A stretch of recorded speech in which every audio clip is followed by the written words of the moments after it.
Oh, right. I forgot to put on the music on. All right, howdy gamers. While we're fixing a couple of aesthetic things, let's flip some music on. On this place right here. Bear with us. Or me. Alright, that's much better. Alright. That sounds cool. Alright, gamers!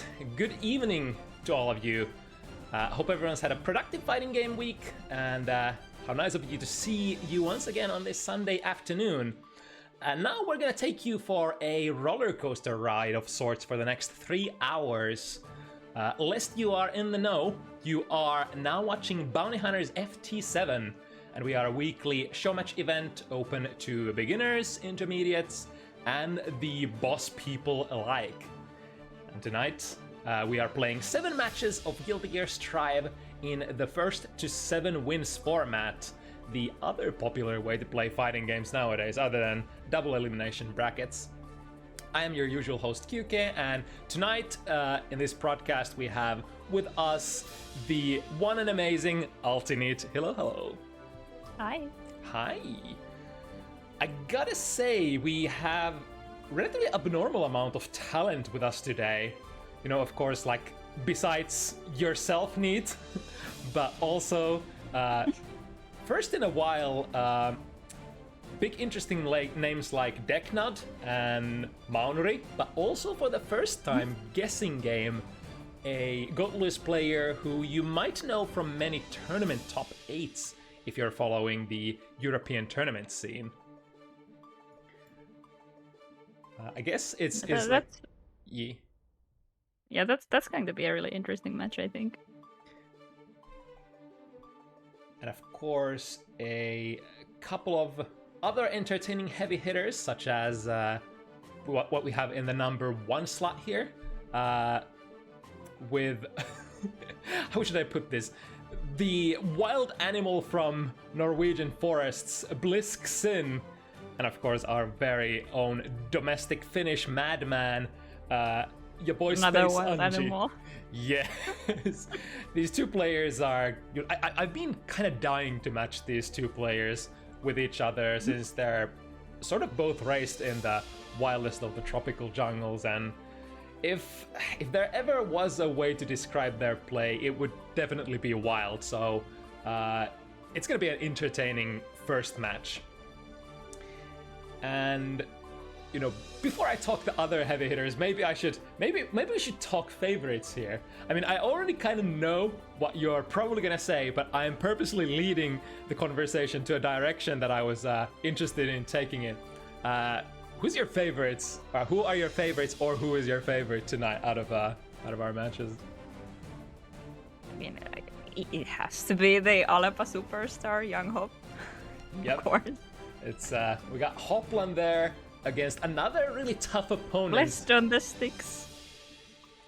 It's Hoplan, you know, even though is a relatively high-profile opponent tonight, Hoplan has had some really great success, not only on, you know, casual matches, but also in the tournament front as of recent, because they did place top 8 in Asumul, which is kind of like the second, I guess the second most prestigious, like, yearly tournament thingy in Finland, only next to Install. It's the only like consistent thing we have aside from Install. Yeah, I guess it's There's like a couple of other tournaments every now and then, like Otaken, maybe some smaller ones, but Install and Asumul are definitely ones that are the most coveted.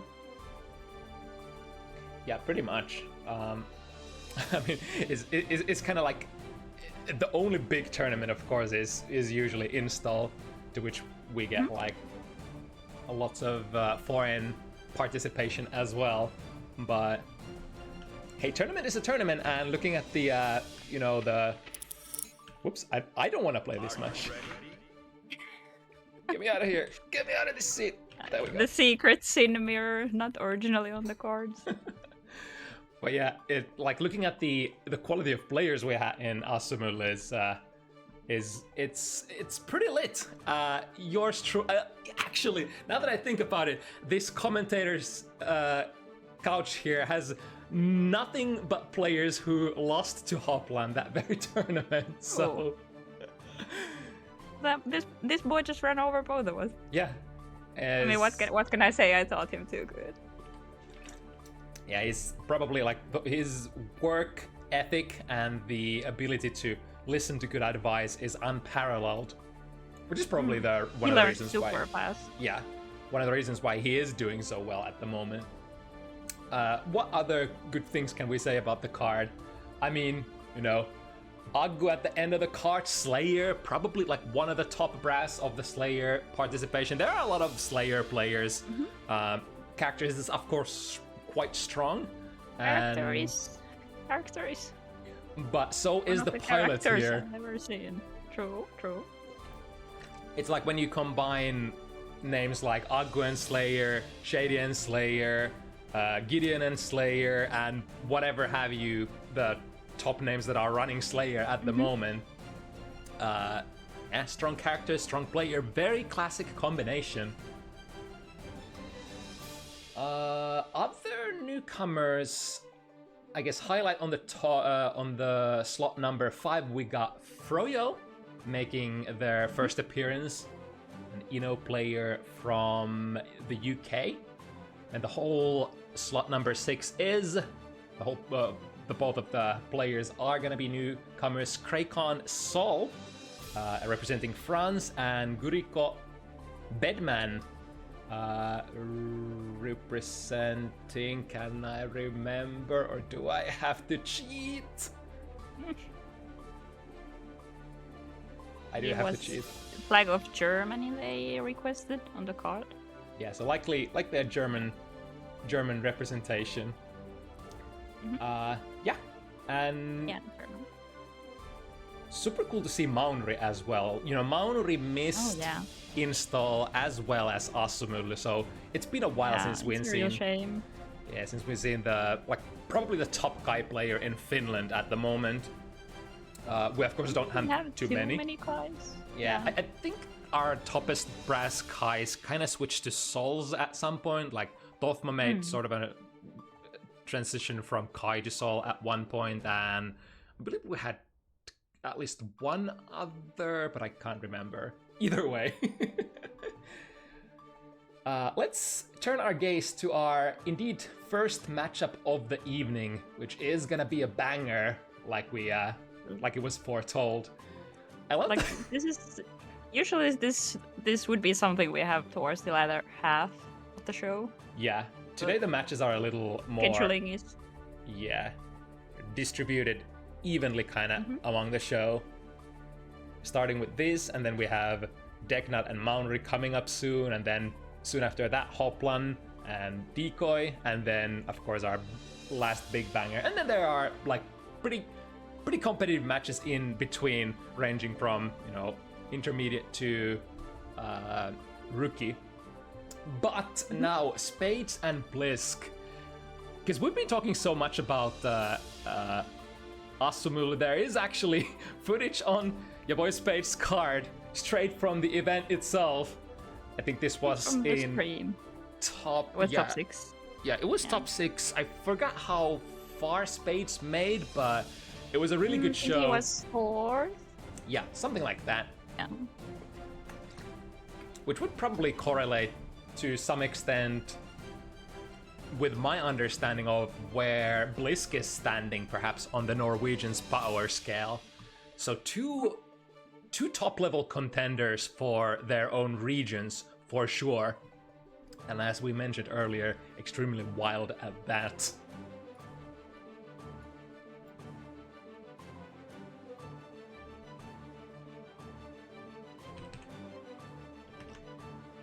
Let me give Bliskke and Spades the go-ahead.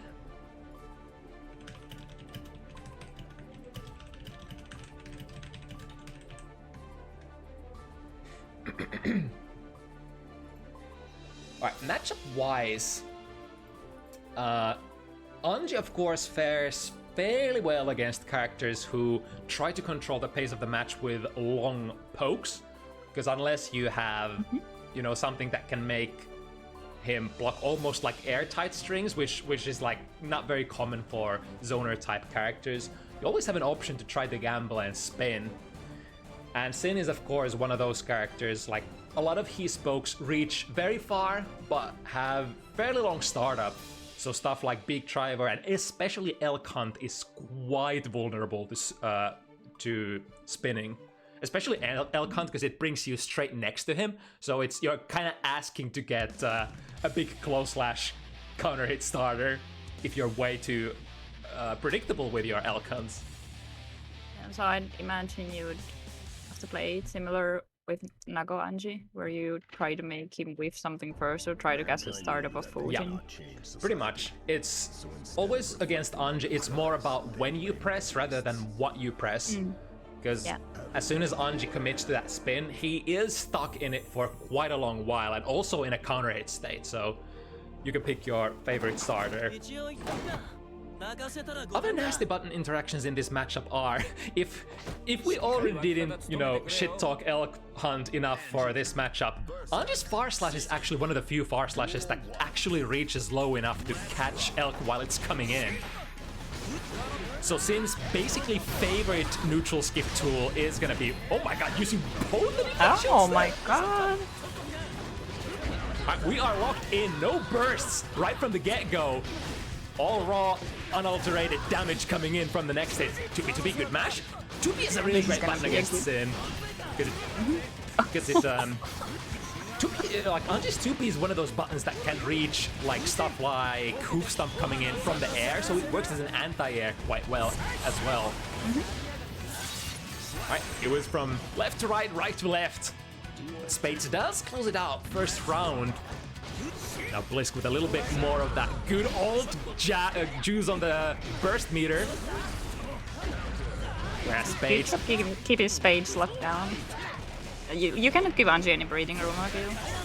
Yeah, basically at this phase, Anji loses his biggest advantage in the matchup, which is the spin, which doesn't start up immediately. You'll have to perform it from either like evenish or, you know, slight opponent advantage stage. And there we go. Ooh, I was surprised that was able to be safe against that spin. Yeah. Maybe it was a spacing kill. Nice. Gets a hard knockdown. Even more valuable in this patch now that you cannot get easy hard knockdowns with Wild Assault. In that regard, oh, but that's... Okay, Space actually chooses to go for the fish instead, so no big starter. So Blisske still alive, goes for the Cuttle, who gets it though? Into the corner you go! The Spade special. Smart from Blisske. Nice. Took the air, but didn't commit to... Beautiful anti-air, but... There we go, it's gonna be Blisske who's grabbing that one. I really like the sort of decision making there from Blisske on that butterfly play. So Anji gets a butterfly off at neutral. If you don't have time to go under with an Elk Hunt, of course the only trajectory is backwards or upwards. If you jump, then you put yourself in the harm's way of Claw, of course. So you usually don't want to commit in those situations like Blisske. Speaking of the Claw, that's another good sort of way to try to bait it. However, Blisske not getting out of the corner. Or, well, technically getting out of the corner, but let's see what Spades is going to be cooking here. Good job. Interesting option there from the... Oh, wow, that on Spades it's again! So active! Like, you should always aim to throw it instead, because it's so active with so little recoveries. It's so difficult to actually try to punish it with a button. Yeah, it kind of seems forces... tempting. Yeah. It seems tempting, but it's a risk. It usually forces you to, like, perform your pressure with a completely different kind of rhythm. Because, like, if you leave gaps that are somewhat like 10 frames or so, which would be... Ooh, okay, speaking of those... timing. That was just enough delay. And now as a reward, Blisske is going to the next screen. Very close to building 50 tension for themselves. There we go, burn it instantly, get the kill. Nice. Oh, is that actually gonna be? Oh, it was so close. Yeah, it's 30 frames active, 10 frames recovery. The numbers are not on your side here. if you go with your usual like DP bait, like a delay timing, which you would usually feel like exactly 10 frames, it's gonna be too fast for baiting Anji's reversal super, if those are the numbers. Speaking of numbers, stacking in favor of Blisske here. Lots of burst. Wonder if that was supposed to be a troll. Probably. Ooh, no cancel there. YaBoiSpades went with the most, I would say the trademark Spades play. Had the meter to cancel if he wanted to, but he was seeing something bigger in the horizon and wanted to try to sort of. And then that's a certified Spades play. Use the parry super as sort of a frame trap, but I think Blisske has already caught onto what Space is up to a little. Yep, look at that! The timing. Yeah, it's so difficult. Big counter hits, and has the 50 as well. Was about to say, because of the change, the wall assault change, a lot of characters got nerfed quite a bit, but I think Sin is feeling very little of that change, because you would naturally always finish your combos with super anyway as Sin, because you have Kara supers available. And speaking of that tension, got the 2K punish, but it's too far. In that case, the 2K 2D will almost never combo. Is it? Yeah, I feel. Yeah. No reason to burst there. I think. I like the fact that he saved it instead. Again, trying to bait the air moves from Anji. But in the corner now, wow, again, spinning on his own Oki.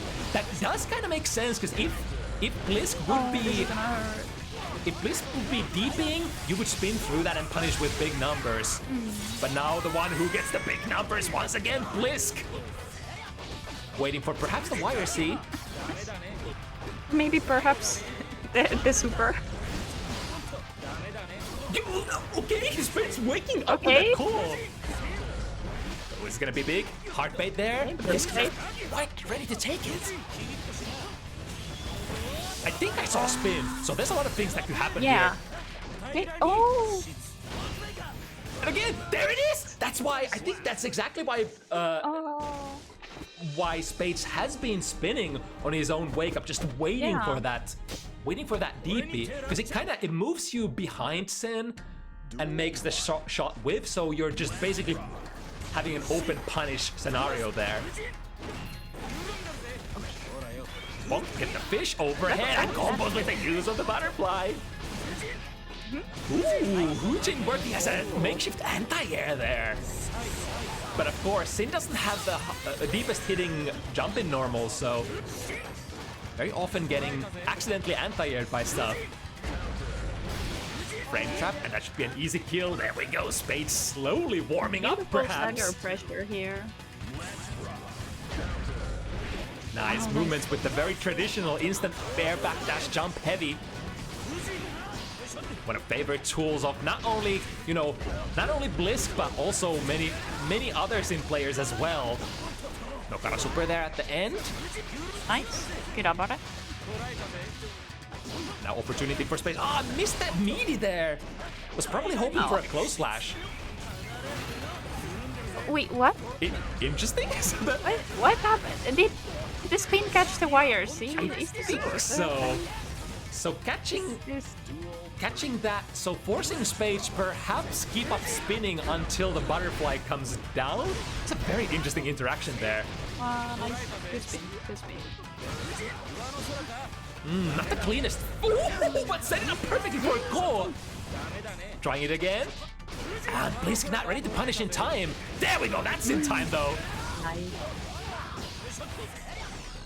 Missed the Kara finisher there once again. I'm not sure if Blisske is consciously dropping some of these combos prematurely. But he saw it coming. Nice. So in that situation, for you to sort of, you definitely put yourself in a dangerous situation if you abort the sequence.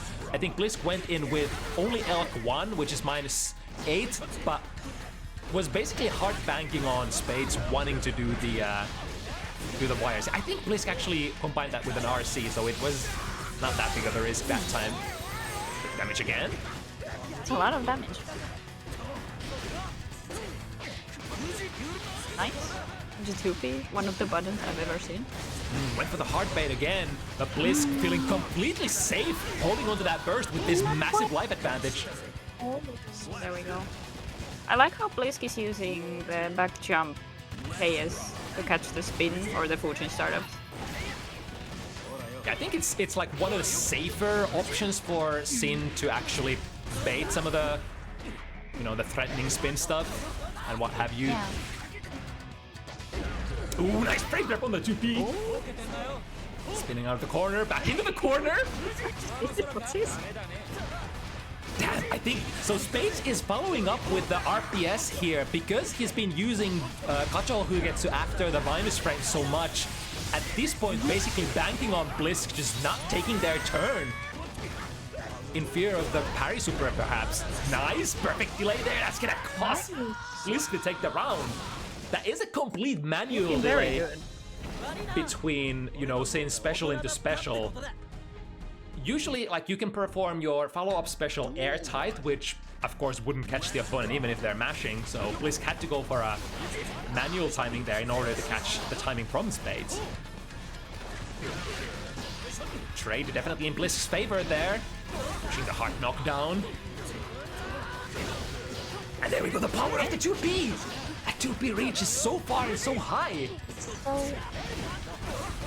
The 2P I've ever seen. It's kind of like Sin has to use higher attack level moves to call it out, which would usually be only 5 heavy. That's Sin's only level 4 move, which will basically force the 2P to always lose. Alright, got the wall stick. Nice, beautiful. But now look at this meters for Blisske. This is a scary situation. Especially if you don't have a hard knockdown in that situation. It's basically like you can't do anything. The opponent just has so many more options than you. Oh, big call. Nice, finds the call. Rare footage of Blisske actually bursting early. So yeah. varying it up a little. It was a scary starter. I think Kanji can get a pretty good combo out of it. Yeah, for sure. Nice. I think Cole probably with close slash some up on just bigger starters. Yeah. Speaking of those, Nice. Space once again revving it up. 50 bursts ready to go. If we find the hit, we can go into Wild Assault. But it's actually Blisske who finds the big hit. Doesn't quite get to the 50 tension, which is ever so important for Sin combos. There we go. This time chose to, instead of taking the 2k punish in that situation, instead dashing forward, knowing that probably not gonna get the biggest punish out of it. And overhead leads into enough damage for Blisske, pushing the advantage. The rounds have been quite even, but Blisske just having the finishing touch, as they say. Duel 1. Let's rock. I was hoping for a close slash, but that far slash, I guess we'll take it rather than Mirare, because Mirare usually is just a hard knockdown. Yeah. Of course, nothing to scoff at either. Oh, fell into it! No. The mind games of Spades. Oh, but corners himself. Is it? Okay, never mind. Everything's good. There's a lot of 2Ps back and forth. 2P is working overtime. There it is. Yeah, that is -3 on the L2 follow-up. Take your gamble. Another really successful back jump, jump heavy. And now ready to take a big advantage here in terms of resources as well as life. And dashing forward, catching Spades' backdash. Really good RPS. That could actually be, that is gonna be a kill. If they don't drop the Kara. Yes, indeed. There we go.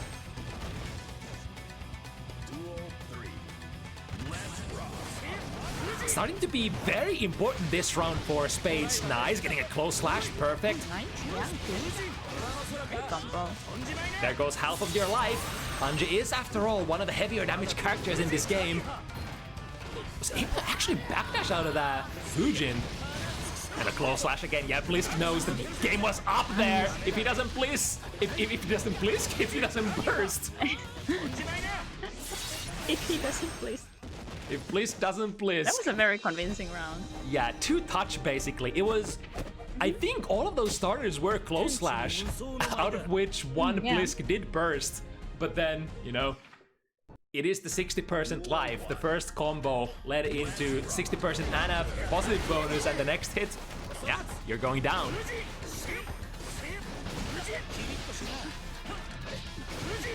Ooh, just ready to press the 2P. I think Spades has seen that Blisske hasn't been very attentive with, you know, finishing up their 2P Abare combos. Like, I think we haven't seen 2P like 6P from Blisske even once yet. Right, nice jump into a double up. Yeah, won't be able to press any buttons I like there. the idea, but... I think that was actually out of throw range as well, which is probably what Spades tried to go for there. Ooh, just dash into a big... That was so much launch, even too much launch. Oh my gosh. Now Spades might be hanging on to dear life by a thread. Okay. Right, opted to go for the heavier button startup here. No. Deflect shield, complete miss. So we're gonna cash out here. Yeah, I think Spades tried to time it to the button that had just passed when the deflect shield came out. Yeah, from a 2P into a car Nice. overhead, and had the meter to cash out as well. But now, speaking of that meter, Blisske drifting forward, but the 2P reaches too Beautiful far. 2P. Oh my god. Here's my 5-framer. Where's Yeah. yours? It is one of those 2Ps that are almost like a 2S plus in a sense. Not Oh, quite, but almost. Right, Blisske with the pressure. Plus frames, use 2 stamina, go +6. The plus frames, they just keep coming. Oh no. That's so much with all that risk. And this burst, basically, this is two one assaults. Let's see, this could be almost a kill. Very close, yes it is. Oh. Wait, was that already 7 or did I might have forgotten to put 1 point on Blisske, but I guess well, the players would As long know. as the players know. Yeah. As long as the players know. Okay, it seems to be 2 Right. to 6.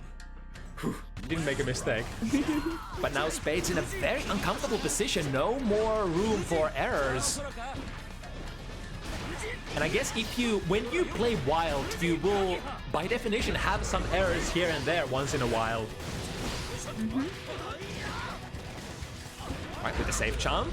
Of course, Anji, generally with 50 meter, has a very good tool there with that reversal parry super that does beat safe jumps, but counter hit into, yeah, you're dead.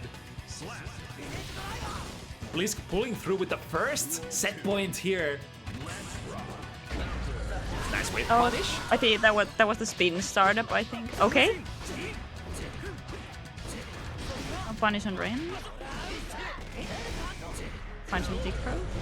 Oh, this is scary. This is really scary. Might gonna be a kill, but perhaps one touch This is situation the here. situation is scary. Okay, good. Oh, nice. Really good awareness from Blisske. Sin really is one of those characters that has so many different kind of tools to counterplay that deflect shield if you are ready for it. Most of your special moves move you forward. You can also use Wild Assault, very universal option. But damn, Blisske, very strong here. Very convincing display. Basically what we've come to expect from the Norwegian Super Warriors. And Finland goes down today 2-7. Do we have any... No, we didn't have any other Norway versus Finland matches tonight. That is definitely a country matchup that is fairly common. But now, moving forward, we're gonna get a completely different kind of matchup here. Tonydatguy, There's a name I haven't seen in a while. Yeah, it's very classic name from like season 2. Season 2, I think. Yeah. As far as I've understood, has been on a little bit of a break. I mean, I've seen a lot of people coming back to Strive who weren't really around for season 3, which, yeah, understandable. It was rough. Yeah, it really depends on kind of like what your sort of motivations are. I think season 2 was like quite stable, but for me personally, it was a little stale. Then the season 3 is like less stale, but extremely wild to the point where it might not be balanced. It's kind of like one of those things. It's fun, but it feels like so much. It feels like so much bullshit because it's like not exactly balanced perfectly. Yeah, but now, before the previous patch, it was just really snowbally to the point it was just very unfun with the Wild Assault knockdowns, White Wild Assault being what it is, and a bunch of other little things. So I think this patch is a step in a good direction. I hope they keep it up with season 4 whenever the patch comes. Yeah, as I always say, I'm always up for like any sort of change that slows down the pace of the match in Guilty Gear Strive. It's already like it. Not necessarily like the speed, but I'm usually fond of the amount of interactions to take the win. And especially the amount of interactions that you generally need in Guilty Gear Strive is fairly low compared to many other fighting games. But now, so this is Testament. Rile, another first-timer here on the card. Testament player representing Bosnia-Herzegovina. I don't think I've ever seen this matchup, now that I think about it. Yeah, I've never watched it either, but I've played it quite a bit, being a classic or like old school Testament player. I mean, I dig it much more than Sim vs. Faust for sure. I'm not sure how it's developed since season 2. Was relatively even in my opinion back in the day. So this could be one of those cases where, like, you know, you're playing against a character, like, no matter which of these players you are, you're playing against a rather rare kind of character, and if you're missing the interaction experience, the matchup experience, it might be kind of tough to approach. But this is one of those places where the matchup experience doesn't matter too much when you are pressuring the opponent. They must adapt to your stuff. I guess if you are Testament and pressuring Faust, there is a little bit of that, you know, you have to know how crawl works, and you have to be ready to perhaps RPS that in certain kind of ways. I think for Faust, it's business as usual when you pressure. Yeah. Ooh, the little guy actually screwed up the command throw there. And now it's Rile's turn to show what's up. There's no full screen now, right? Yes, it now has like perfect tracking no matter where the opponent is on screen. Let's keep to the other side. Be very careful not to unblockable yourself. Nice. Good teleport. Ooh, backdash blocks to the right side. Nice. And plus 10 from that wire C puts Rile in a really nice spot to take that round. Right, always how Testament plays just about any matchup. The neutral plan is two-stage. You first get your succubus out, you gotta throw a fireball, and then you RPS with things like, you know, the crow, or teleport for position. Or you just wait for them to come at you and use your big 6P. Is exactly what Rile did here. Because like, you are a strong fireball character by heart, and what do people have to do against fireball characters? Well, they can't keep running forward, so they probably have to jump at some point. Be careful with the bomb! Gets the bomb! Oh no, the bomb! There's a lot of gravity scaling for those items though, so Tony not quite getting the full kill, but this should be enough. Yes, indeed. Tony opens it up 1-0. I was so worried that bomb... Character's a bit fragile. Mankind knew that they can Yeah, for sure, and it can sometimes be a little hard to like choose what side to block. It was a little bit of a cross-up situation, if I recall correctly, there with that bomb. And when you're, of course, playing the hot potato mini game, trying to throw the bomb back and forth. Nice frame trap into a up fireball there. I learned from the semi recently that the different moves, depending on what you hit the bomb with, it goes onto a different trajectory. Interesting. There's so Like much. for example, if you... Depends on the move, but for example, if you use Nago 2S, it goes long. If you use for 6K, for example, it does a little hop. Doesn't go as far. You know, I should put that in my training log. Now that you mention, just to learn all the ways that I can play the sort of the mini game. Ooh, takes a little back steps there, so the command grab actually ends up whiffing. Backdashing out of the jump D as well. The little guy is on patrolling duty though. Do we get anything good? That was at A least lot of bombs. Oh, no! Bombed himself. combo breaker. Oh. But now all the items have been exhausted. And it's Rile's time to perhaps take the advantage. Back to crawl! What? I think if you get a successful crawl on Faust, you have to be ready to follow it up on time. Oh. Speaking of pressing buttons on time, that 2 heavy was perfect in terms of the teleport. Both these characters kind of have the same RPS. If the opponent teleports and you know where they're gonna land, with that teleport you can kind of put some buttons out there and try to get them. The horn. Got crushed from the meteor. Unblockables himself. Tony stays low profile for that 6 speed though. And imagine most of the Balance Testament ones supers are very, very vulnerable to the fact that bosses fall. Yeah, it's like the best reaching moves like bar slash, 6B, to a certain extent like 6 heavy as well. A lot of it is, you know, a lot of that can be crawled under. mankind knew that they Duel 1. The way you sort of counteract that is use the low reaching move that Testament has, 2S, 2 heavy. Probably 2 heavy is it reaches far but it's very slow, so the opponent can press usually buttons. And 2S is that it doesn't reach far enough, so you might have to dash at the opponent and then they get to mash on you or jump out or backdash that way. And imagine you want to play against boss, you maybe want to try to play a bit more read-based instead of reactively. So you can try to have a read with the 2H instead. Of course it's gonna be a risk with everything else, but also imagine 2K is really good because Testament 2K is really easy. Yeah, it's one of the best 2Ks in the game. Definitely, like almost, if not even better than Axel's. It depends on the function, of course.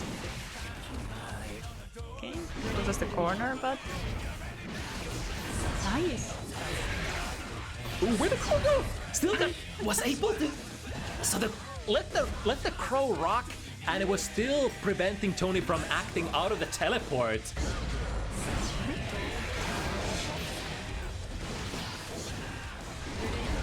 Ooh, perfect! Just committing to that air dash. The little guy. Apparently you can time the command throw with the mini post into a very, very dirty setup, but it's apparently really hard. According to chat. That would make sense why Tony has been missing that. Gets 6B out, but here's my 6B! Works against the 6 heavy of Faust! One of the best 6Ps in this game, probably. Yeah, for sure. It's like the only thing that Testament 6B lacks is probably like the fast 9-frame startup time, but everything else is just chef kiss.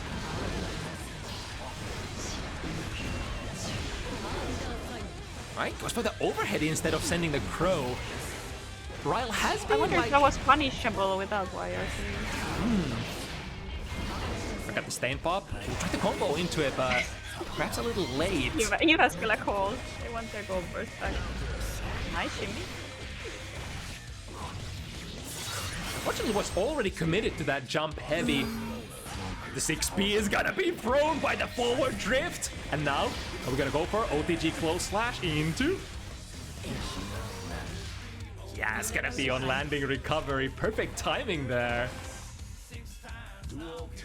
The text punish appearing and confirming my suspicion.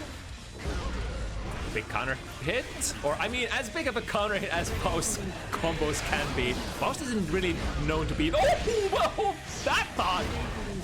Missing the combo Rile here. Could have probably had a little bit more by equalizing the life situation. Far slash low arbiter, very common. Sees the target in the air after that teleport. Both players using a lot of resources in order to not, you know, get checkmated here. Crawling under again, and the commit to a 2 heavy. That's exactly what we want to see. If you get the crawl, go for the far-reaching poke immediately. This is the finisher. Lost frames out of the love bag. And a 2K mash. There we go, and follows it up with an arbiter sign. No, especially in those, so basically when you have your stain applied, it's kind of like your big go time. You would love to land like basically anything on block, but when the opponent is super low health, you might want to trade that for, you know, trying to make them eat a full screen high-low with the arbiter signs. Just to respect the bomb, and a good 6P. Good 6P. Guaranteed curse combo. Into pressure, finds the hit. Was probably trying to bait the burst out there, but Tony not quite ready to release it. There it is. Nice, good Edro. Ooh, that was nice. Delaying the momentum in the air with the bag. But now Tony in trouble. And the crouch, or rather the crawl, ain't gonna get you out of that. The arbiter sign reaches far enough onto the ground to catch you, as one of the few things that you actually have to stand up for from Testament. So it's not like Testament, you know, doesn't have counterplay to that. You could, even on close range, just choose to cancel into arbiter sign and be like, hey, you want to stand up, buddy? Of course, not leading into the best situations on block, but you know, that's fighting games. Right, let's see Tony's knowledge of this situation. Oh, no, Tony can actually get away. Ah, I was like, yeah, I would instant air dash here, universal option, but we don't have to if we have, you know, character unique answers instead.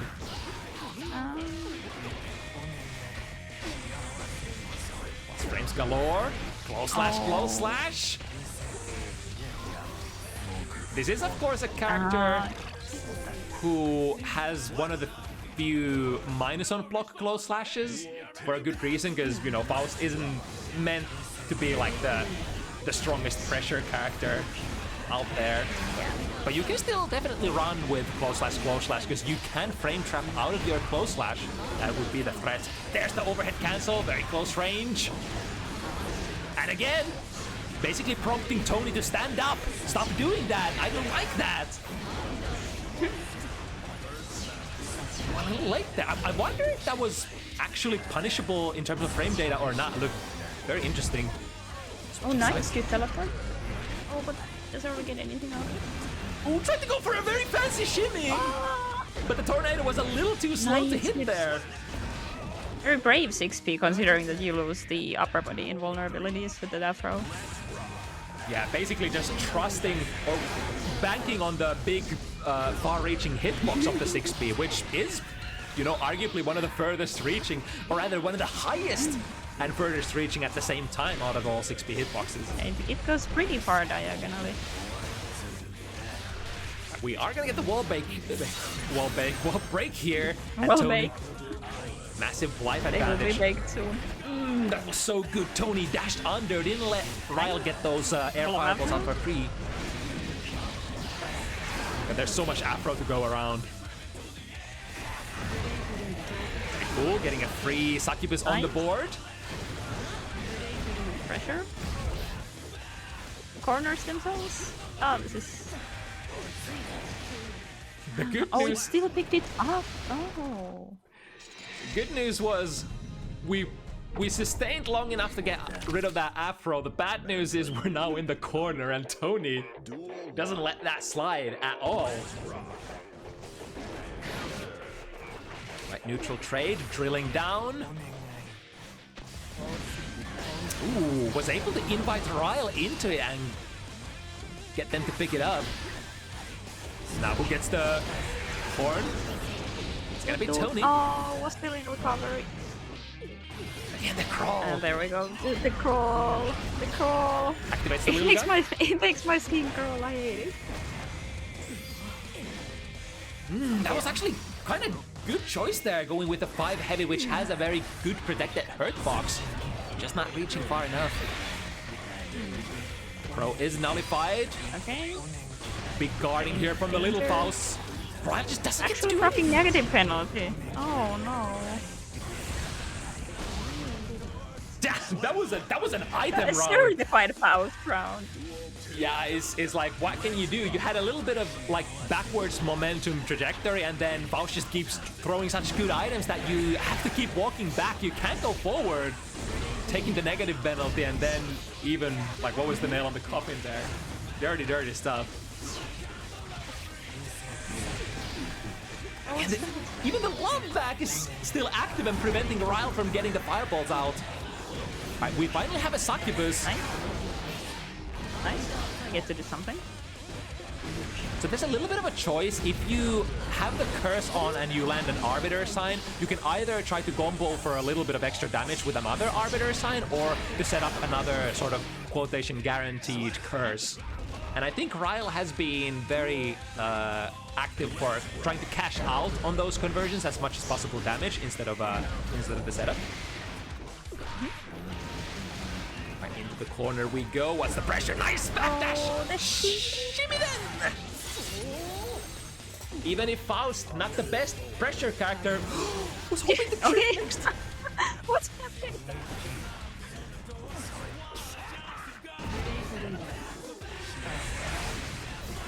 Well, that's actually a very good response there. The bag blocking Crow coming in. The Nets play unblockable. That's actually gonna hurt. Yeah, that's actually going to hurt. Had the burst, or rather the RC opportunity there as well. So now Tony moves on with the biggest lead so far in this set. 2 games here. Now the ball is on in Rile's court. Ooh, this time chooses the more setup-oriented play there, and uses the stain pop plus frames to go in.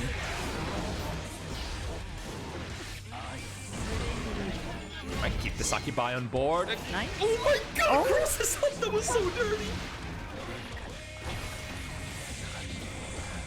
Now has to respect the bomb as well. Little guy is on the background, so Rile has to be very careful about that. Did he leave? I think he might have left. Yeah, I don't hear the clip-clop sound anymore, so might have just gotten bored with the whole situation. Any good stuff? Yep, hammers! Hammers bomb. exactly what he wanted there. Hammers and bomb. And now the items preventing... Wait, what did he get hit by? Oh no! Was trying to sort of, at the same time, pounce towards the hammer and keep Rile in a block stun, but got clipped by something. I blinked and I missed it. Might have been a 6-speed. Yeah, I'm not sure what happened, but got a bit too greedy with the horn. Sadly, that was his downfall. Again, starting play, go airborne, throw the fireball. Crossing under. Nice blocks there. That must have been very plus for Rile, but again, missing the timing on the button. Nice, good throw. Rile with a lot of meter available, uses it for +10 on the YRC. And they're out. Oh, tries to run out of the arbiter. Ah, the Succubus runs out just in time, so won't be able to use the homing one. Oh, okay, yeah. What's that? There was a lot of things happening in 2 seconds. I think that was the far slash from Rile was a little too early. I think Tony might have actually been in like gold burst invo frames still there. I think that's like the only. Nice, good 16. And again, get the curse. Yeah, go in and set it up again. Caught Tony pressing 2B there.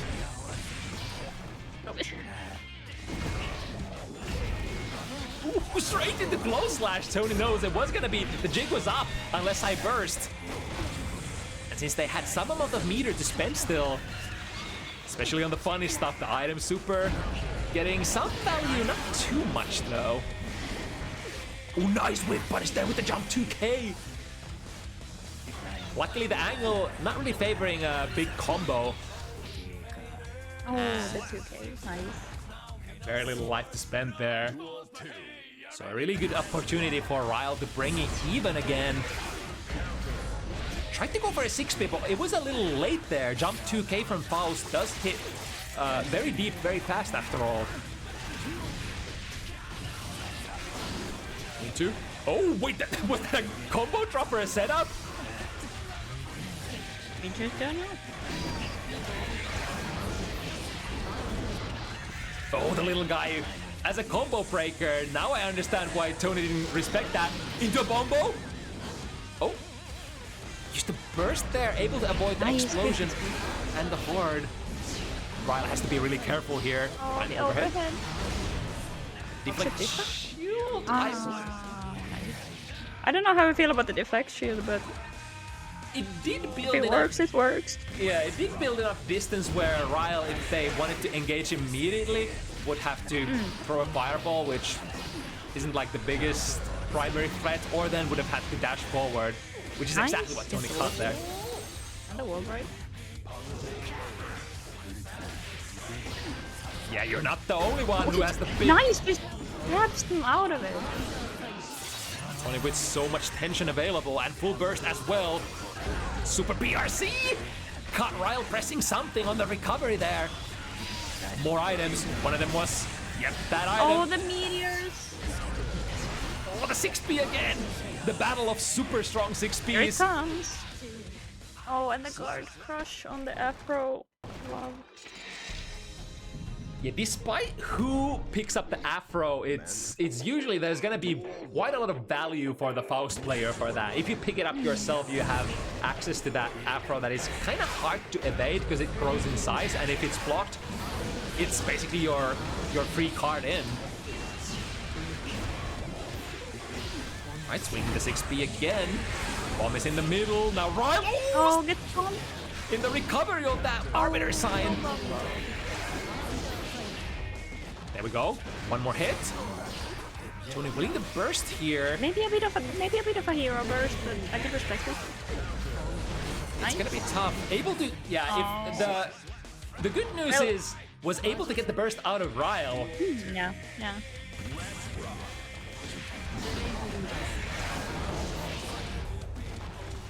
That overhead is just sinking in from full screen position. That I think Rile has been using it from a spacing where in the old patch it really wouldn't track anymore. So that must be a really great bonus for matchups like this. Yeah, if you're like in this exact spacing, in the past you couldn't just Arbiter sign, you would have to take a small dash forward to prevent Faust from throwing an item. Gonna go pick it up. Yeah, he got it, but look into the animation! That was so good by Tony! Get the instant overhead. Afro JD, name a better combination.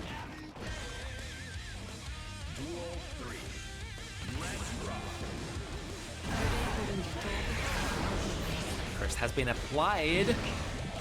And using the stain pop in order to dash in and get something started. Doesn't get anything though. Lots of junk on board. Careful with the bomb. Perfect timing, stops the spurt or the dash on Tony. Is that Horn who's gonna get to pick it up? Nice with the stain pop. Had enough time. Nice maneuver around the horde. Yeah, it's kind of like a lot of people talk about the horn being like a strictly bad item because the opponent has an option to pick it up as well. But I think it disregards the information that like Faust is very good at stalling in the air, so he's very good at like staying outside of the little guy horde range when it's coming from the opponent. Lined up. Another one. And Yep. the overhead. Instant overhead. Again, It's the very jump D. sneaky. It's very sneaky. Basically enabled by the tall hurt box of the afro. The Faustian urge to press jump D. I love that, the Faustian urge. Ooh, almost a good idea, but Nice. Really hits the jump 2K. I like the idea, but sadly not quite enough to maneuver through the crowd to the crowd. And a sick attempt for Rile to convert that as well. It was a cross-up jump yeah. heavy into a RC pop-up. Too heavy, gets there before the fireball. Tony gets a couple of really good items. Was really important getting the hammer. That basically meant that Rile can't do anything in that situation. And again, has to respect The bomb. Oh, what is this? Oh, baby, a triple! That was like 3 different hits from the items. Still. Oh, and it's still not enough. Look at this. Perfect showcase of the new buffed Arbiter sign. Full screen range, and it still finds its mark there. It's kind of nasty because like you don't have to throw that Arbiter sign. You could use a more valuable option such as, you know, throw a fireball or a crow instead. Again, combo breaker. That's why Tony was completely going okay. for it. I can respect it, but it's such a good button. Oh, but the hammer. They say the hammer is one of the best items. Perfect timing to teleport PRC to kill the fireball. Imagine if this game still had stun. Nice, the classic Nice. Venom gameplay. Put the ball on the board. If they commit, teleport out of the corner. Just barely dodged all of the meteors. That was really scary. That's That funny. could have gone badly. My Arbiter sign is tracking. Where's your meteors? I guess there's the meteors. I don't think Rile is really not noticing the meteors. It is really hard to sort of like, you have It to, is hard to see them. it's like what, like maybe 5 frames on the screen or something like that. And you have to be really awake to see what Boss is throwing. It gets really hard, especially if he's doing the item super, because he throws everything out so fast. Okay, just touches the Arbiter completely. Continue. 5 heavy, my beloved, works as an anti-air as well. Okay. But now gotta be, we got a setup. Right, what we cooking here? Overhead into a kill, yes. I really like that play from Rile, recognizing that the opponent has a full burst. So if I commit to any sort of like close range pressure, I'm probably gonna get burst. So instead, because the opponent had so little life to spend, set up the girls, put the opponent in block stun, and then play like a very simple high-low from afar.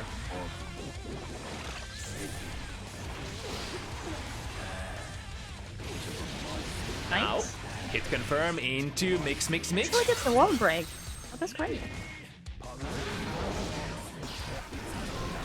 Ooh, big whip Nice. here. Definitely worth that 50 meter. Oh, that's cool. Actually gets a peek up. Oh my gosh. Nice, plus the overhead. Yeah, it was a... It's set point, right? I think so. This would be the first for Tony. It is kind of cool, like despite how strong Arbiter sign is versus like a lot of Faust stuff, just throwing the items, Faust does have the like the super hard call out option with teleport PRC available. Right, here's the setup again. We do some setup. Low this time? Oh, Tony doesn't respect it. Nice, good blocks.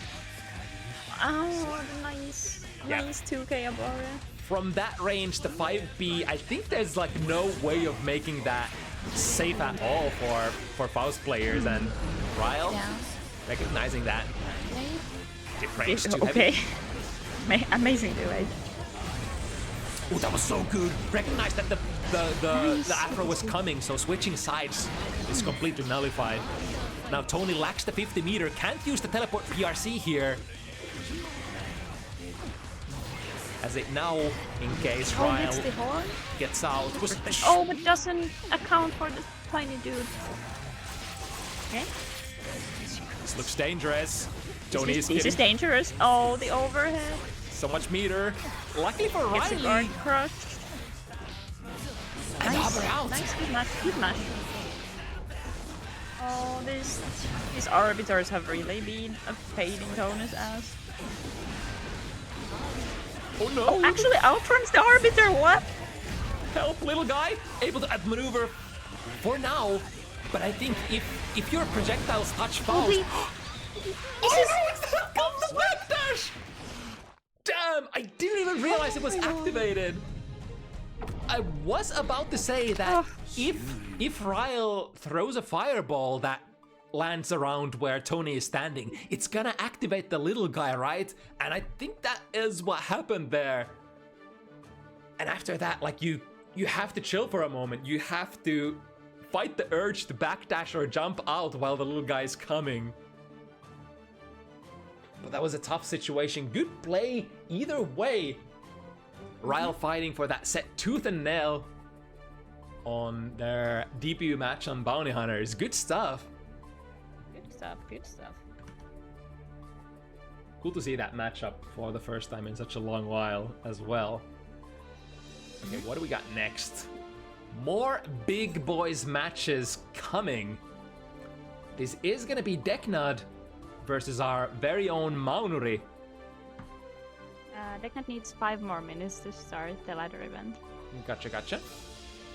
We can. Yes, we can yap for 5 minutes.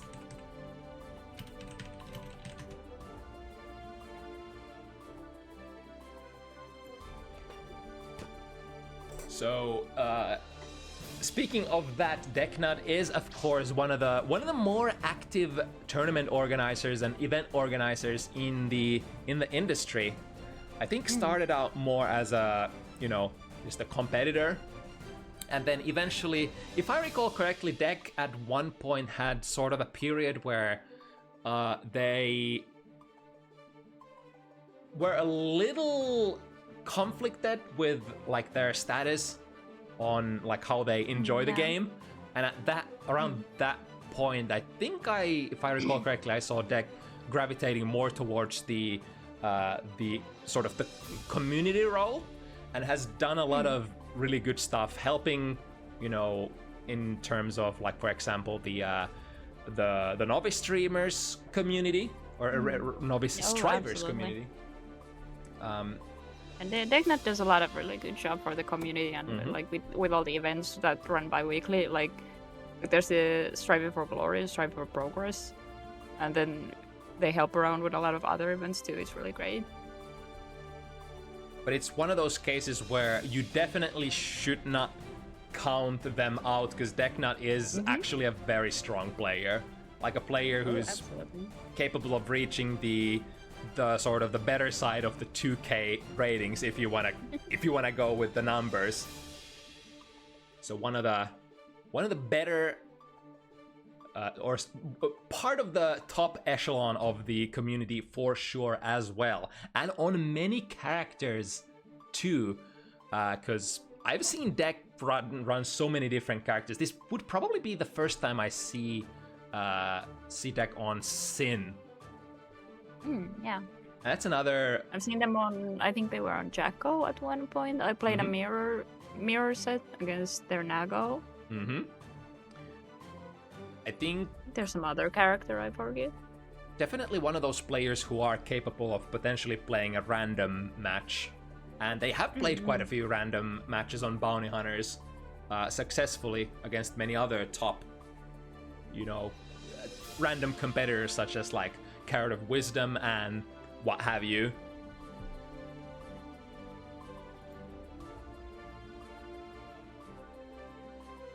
And I think Deknud also has a Kai, so that would definitely work in their favor in this matchup.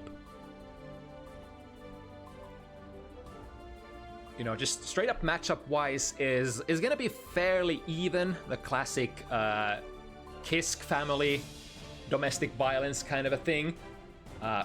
Like father, like son. I think generally you consider Kai to be perhaps the sort of the poster boy jack of all trades, kind of an archetype in Guilty Gear. But Sin is not too far behind in that regard. I think Sin really doesn't have any major disadvantages to exploit, just like his father. Although Sin is a little bit more sort of specialized in certain things, whereas Kai has generally everything covered in his kit. But it is, for the most part, going to be just straight up footsies and, you know, kind of this kind of stuff that you would see on Third Strike. Characters standing on their sides of the screen. Neither can really commit to a jump too easily because the opponent has very strong anti-airs, and it just doesn't make too much sense unless you read your opponent's fireball. And of course, Kai himself has very standard fireball. You read it, you instant air dash, you get a punish.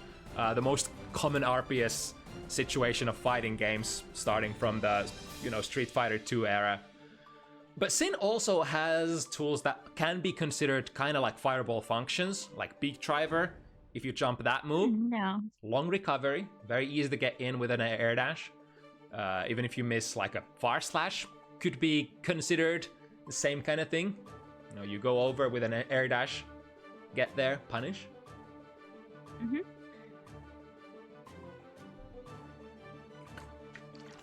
Both of these characters are also users of Red Wild Assault, which means from that neutral situation where both of these characters love to spend so much time, they're extremely explosive. Right from the round start, either one of them gets a far slash in, gets a 2D in, gets like pretty much any button in.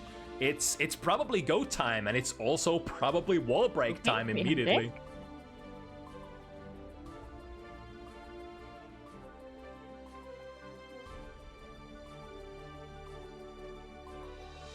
Alright, Dek is entering the fray. So is Maunuri. So some good old family violence. It's such a long time since we've seen Maunuri on offline or otherwise. Mankind knew that they cannot change. I think the last event they attended was, I think it was Otaken, like in spring. Something like that. Yeah.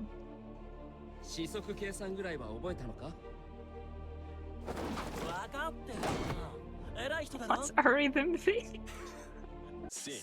That's actually one of the reasons I love Sin so much. The dumbass innocence. It's like the funnest thing ever. Good on Maunuri to not commit to that escape, but he was able to match that. There we go with the Wild Assault. That Speaking of the Wild Assault, full range or full screen far slash hit and still gets a good conversion, pushing Dek into the corner. Wow! nice skid throw. They Again. committed to it. I got a little bit of fun stuff. I think that's like one of the only, if not the only, use cases for Sin's Eat command in this game. When you stick your opponent to a wall, Used to be a pretty funny burst base. Yeah, until they just changed the burst to hit the full screen, unfortunately. It's a shame. It was funny to see. It wasn't funny when it happened to me, but it was funny to see. Ooh, nice whip punish there. Nice. Yeah, the instant air dash or the jump forward doesn't have to be your only whiff punish against Beak Driver. It can also be the Kisk family staple, slide at them. Both characters have access to that as well. Fireball set up. And the pressure goes on. Backdash against the DP, and here comes the big combo. Combo into the heavy fireball. I think this is the advanced route. Maunuri ends up dropping it in the end, but turns it into a bait. Happy little accidents, as we say. Good players. As we take those. Yeah. Good players, when they get those like small drops, they're usually very good at knowing like, all right, if I drop it here, if I drop it here, if I drop it here, I'm gonna do this.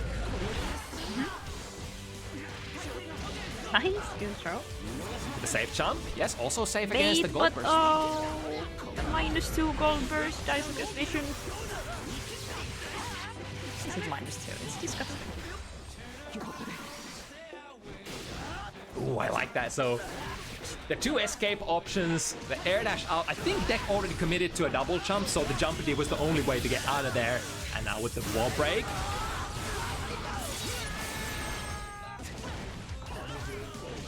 Oh, and tailors the close slash, timing and spacing perfectly against Kai's backdash. It's actually ridiculously hard to backdash out of, you know, either of these characters' close slashes. Roundster jump D, very interesting. Hey, I wonder what it catches. When it comes to like jump D, I think Maunuri just loves that button very much and just likes to use it as often as possible. Strike throw, name of the game. I've seen him do some very funny stuff with it. It was a little dangerous. I think Nice. most of those heavy fireball meaties can be RTL'd or DP'd if you see it coming. Yeah, Dek recognizes this is neutral. Yeah, they were in a backspin. What? These are 2B? Are you kidding me?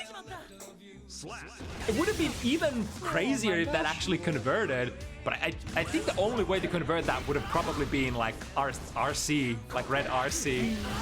Yeah, I don't know if Dek was even awake for that to hit. Plus frames, +8, dash forward, and then a little too far for the 5k pickup there. Nice. This is gonna be a big combo. Amazing corner guard. Oh, but no, drops it just on the last. Okay. IBDP. Oh god. I've missed Maunuri guys so much. Look at that! The 2 heavy so high! In there. Dek was like at the basically apex of their jump, and the 2 heavy still carries far away. Perhaps not as strong of an anti-air as it was in the past, but still a very good contender for reaching spaces that normal 6Ps just can't reach.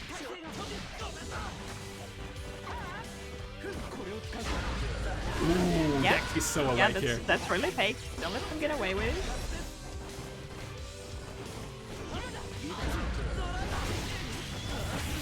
Nice. I think this, unfortunately, is not gonna work. Oh, no.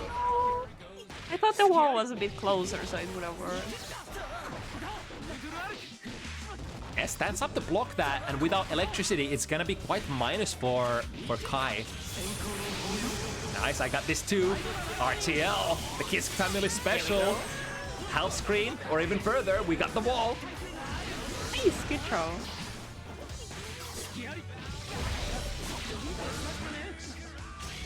Both players actually had like, I feel like the combo that Dek went with was kind of like trying to pump out damage as fast as possible so that Maunuri wouldn't be able to block. And then Maunuri's response was throw RC immediate wild assault to take away from their burst gauge, so made their burst. That's really smart. Yeah. Got the stamina just in time, but you need 2 to get the full conversion out of that. Oh, it's actually Dek who gets the throw there. Nice. Yeah, it's a very good spot to DP, unless the sim player has RC ready to go. 2 heavy is very DPable. Nice, and it's here. Alright, Maunuri with some very nice momentum. The rounds, once again, have been very even, trademark.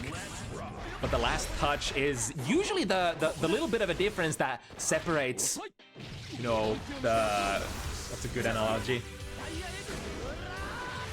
Separates the cream of the crop from the rest of them, even though both of these players are absolutely the cream of the crop already by definition. Slash Abaret there.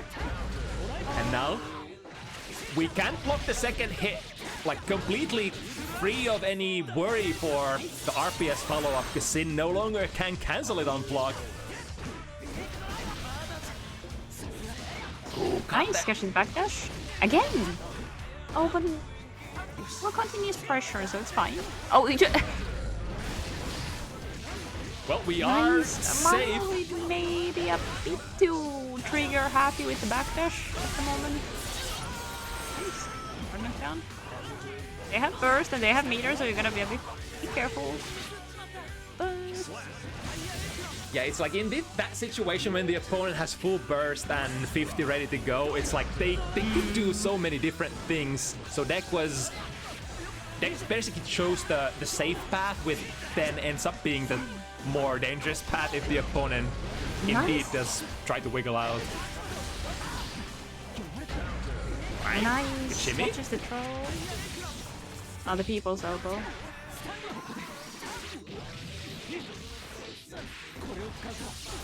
Setting up the heavy fireball from a safe distance this time. And a late ash back overhead option.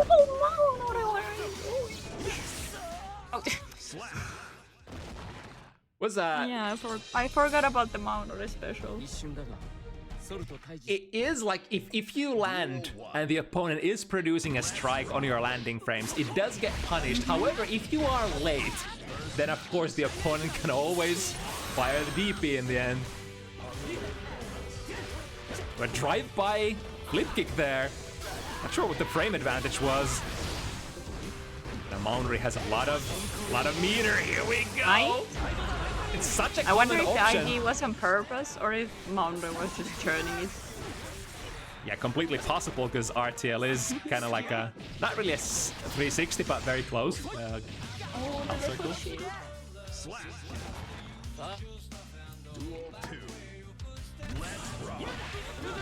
Alright, going with the 2D and catches the DP. Nice.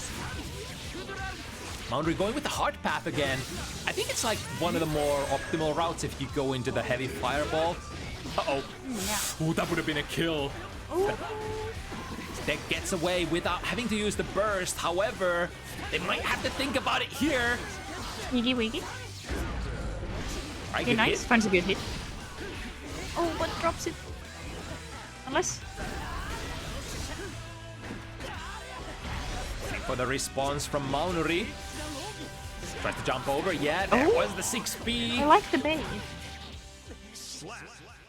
It's kind of like if... I like the... Yeah, go ahead. Yeah, it's like when the opponent, quotation, bluffs you with the heavy fireball reset, jumping out of it is almost as dangerous as staying there, because you kind of put yourself in a very dangerous air-to-ground situation. Best... The 6B goes the wrong way. Slowing the frames. Maunuri has a conversion. Oh, the curse! The old Kai curse too close! So the stun dipper doesn't combo it into itself.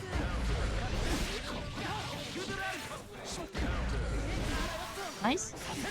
But The idea was because Deck was out of stamina, he wanted to instead use burst, or sorry, tension in order to finish the combo, but they were just too far away from each other. Yeah. Some really good counter hits. Ooh, got him! Ooh. Nice. Let's go. This is a really great opportunity for Deck. Get a couple of good reads in and start the comeback. On the other hand, if Maunuri plays his cards right, it is gonna be a really tough situation if the next... Never stop, just go. Yeah, I think this should be punished. No, no, it isn't! Is RTL just too slow then? Well, yes, it's probably just too slow. Okay, finds the gold burst. The force line! Are you kidding me? Fast flash. Okay, some good pressure. Nice deflect shield. Oh, but Technically good co under this fireball, but the timing is a little tight. So I wonder if Deck was just committing to trying to counter their far slash, or if they just tried to go under with that 6B. It is possible, a little tight though.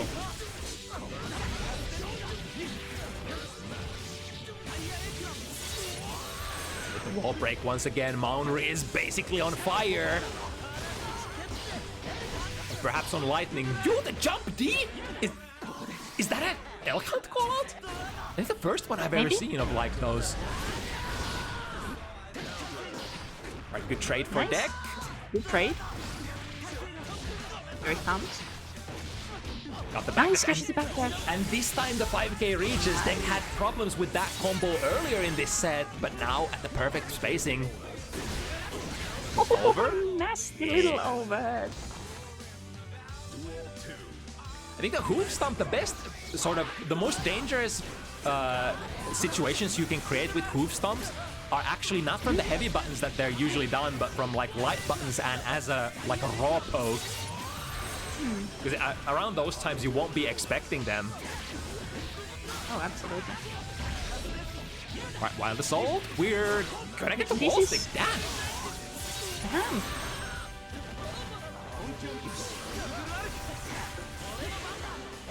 Nice, good YRC. Do we get... Oh, was betting on... Okay, baits the burst. Dek was kind of guessing for an air throw there. That's why they went for the tech attempt there on the landing. Once again, the jump D from Maunuri. Ooh, Nice, good air DP. Here's my DP though. Oh, doesn't quite get the combo, but nice. The reaction Slide check. into the Deans. Has to stall for a little bit of time here. Trade for deck, let's go.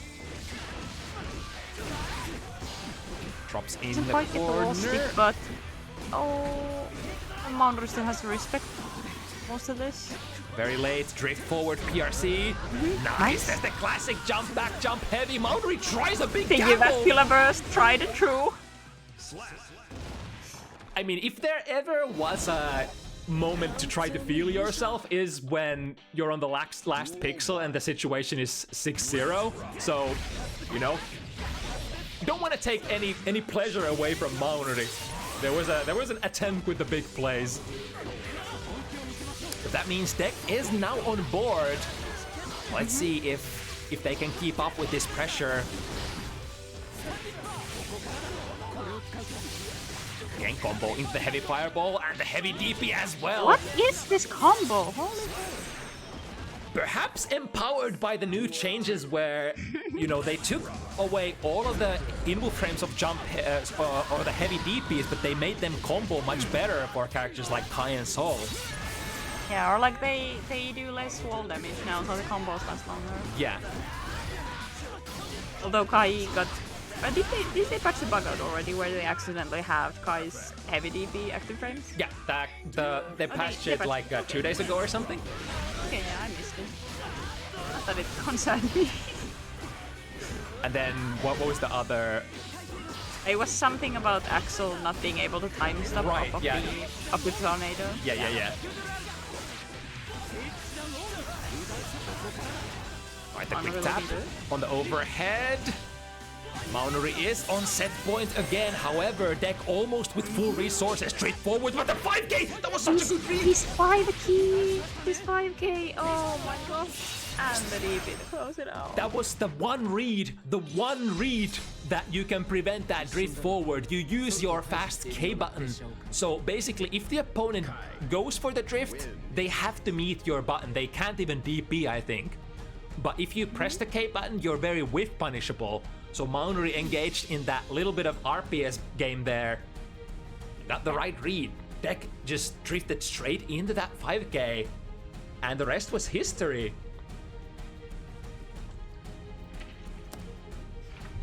Yeah, there we go, Maunuri. That was a really good match. Mm-hmm. That's why he is one of the best in Finland. One of the least celebrated super strong Finnish players, I want to say. Maunuri definitely... It was a really good showing from Dek as well. Mm-hmm. Always amazing to see Dek participate in all sorts of stuff. Mm-hmm. It's fun to see them as a participant since they're just making sure everything runs for everyone else so often. Yeah. And the funny thing is, it was basically running an event during this whole set. So, gotta take your hats off to Deknud. Such a beast. Alright, so the next matchup, I have certain regrets, because both of these players had very strict schedule. I was supposed to check up on them if they're ready to go. Yeah. I think I see Hoplan ready to go. Hoplan's been in the chat at least. Yeah. The gist of the situation is Hoplan needs to go as early as possible, and Decoy needs a match as late as possible. So let's see if we have Decoy available yet.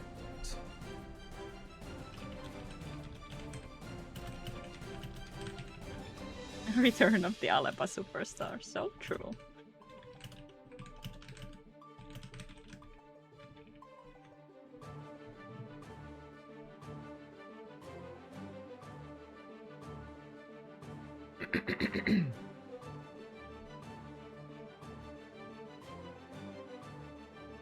So rumor has it that Hoplan did take a little bit of a break, like a week-long break after whatchamacallit, Asumul. I think he might have been playing Final Fantasy. Mm-hmm. I think they got new raid tiers or something. I don't play the game myself. Yeah, I heard the same from my wife, who Yeah. plays Final Fantasy quite a bit as well. All right, we have Decoy available. We have Hoplan in the lobby.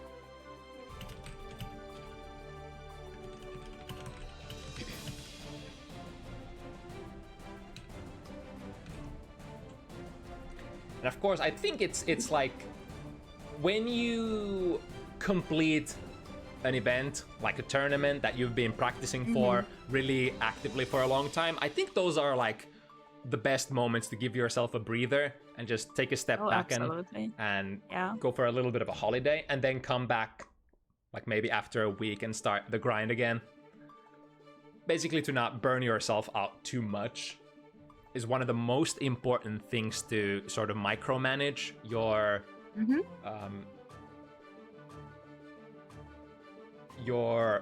sort of mental capabilities, mental reserves, you know, so that you, so that you don't burn out. There's you know, there's kind of no way about it.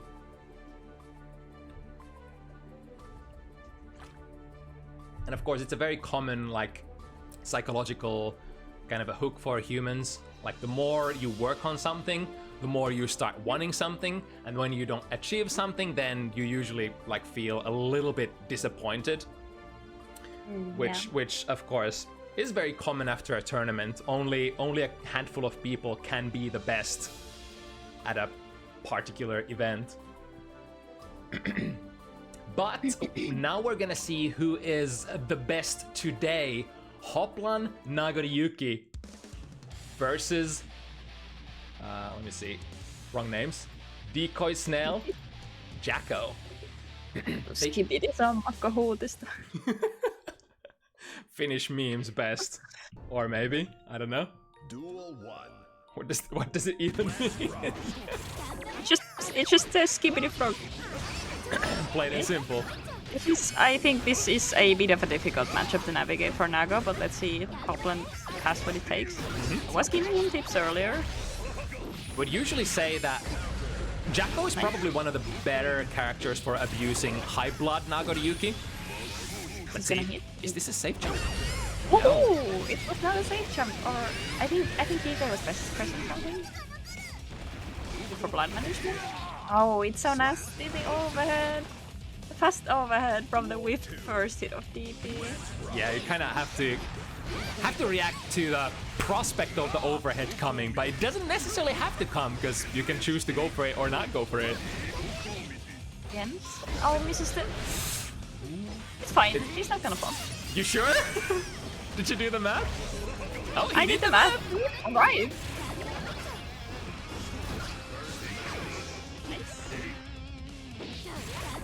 Perhaps waiting for the burst or deflect shield were the two options for Decoy there, but now gonna be put in the corner, and here comes the loop. I don't know if I ever told Hoplan that he probably rather wanted to save his burst or YRC for situations like this. Oh. Yeah, it's like I would often categorize that situation as if you don't have any sort of burst or meter to go, you're probably dead. If you're not a DP character. Even DP characters are in a little bit of... If the Jacko doesn't have any meter, then I've heard of some people backdashing and getting hit on purpose so that you get a wall stick. And Chaco has to send you flying through the wall. I guess that kind of goes back to what I've heard Carrot of Wisdom saying, that if you know the best pressure loop and you have, you know, the meter for cheer, then Jacko just absolutely demolishes Nago in the pressure situations. Oh, absolutely. Because like, he's so tanky and he has restricted movement options. Everything is gated behind blood. So it's really hard to get out of pressure compared to normal characters. And while I was yapping, Hoplan just went and killed. Yeah, which was definitely not the case here. Not restricted at all after that bite. Hoplan just went in super hard. And I think Hoplan is definitely not like mind gated by any sort of fear for if they're gonna pop or not, especially after they get that bite in. Nice, good. First advance for the minions, which is good. Yeah, eliminating the minions whenever you can is super important. It's good because if you hit the minions with the power slash, it lets you advance into the second power slash and the third power slash consecutively. So it lets you move throughout the screen while putting hitboxes on the screen at the same time. So Chaco might and probably will get blown up. Oh, the big commit there. He's going to the town. But hey, if you know you're gonna hit big, why not gamble? Wait, just enough there. The parry frames were over. Now. This is... Oh my god, I didn't notice! He isn't reading the screen! And now this is actually advantageous perhaps for Hoplan. Fully open blood burst or blood gauge. Imagine if Deflection did something against Nago. Damn, the forward moving momentum from that far slash. I didn't even know it's that good. Damn. Yeah, he steps very far forward with it. Which I can understand, they probably want him to move in some way. It's sort of a commitment considering it's very slow. And it's not disjointed at all. It's just full hurt box throughout the whole first hit of the power slash. So instead of reflecting on themselves, they What it lacks in hitbox certainly makes up with its reach. Speaking of, Nice, good burst. tried to go for a 6-speed there. 6p against the minion. Oh, got just the landing frames, I think. Oh, that was supposed to be a bite. Oh, but Decoy isn't reading the screen again. Oh, missed the baseball. Oh, nice, good delay. Oh, catches the white wall assault and straight into the super. That's so good.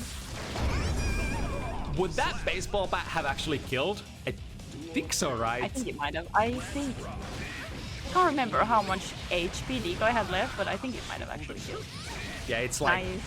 against a soft target, I think it's like at least half of the opponent's health with the wall break. Nice. Gonna get the wall stick, I'm gonna get the super, and this is... No! No, I spoke too soon! Oh, never mind. Is the super imp S? Yes. Well, got the round either way. Goes for a heart bait there, Decoy. And then the clone. Does the clone not care about parry command at all? I don't think it does, it's... because it is a projectile. But it is one of those things that you have to use quite a lot of blood for. Yeah, because you have to spend blood for the clone itself, which is 90, and if you want to get any mileage out of it, you also have to spend a Fukio, which is about 43. So it's a bit over 130 blood in total. Yeah, it's like the clone almost never. Yeah, the clone almost never does anything alone, unless you're already in like point blank. Yeah. Nice.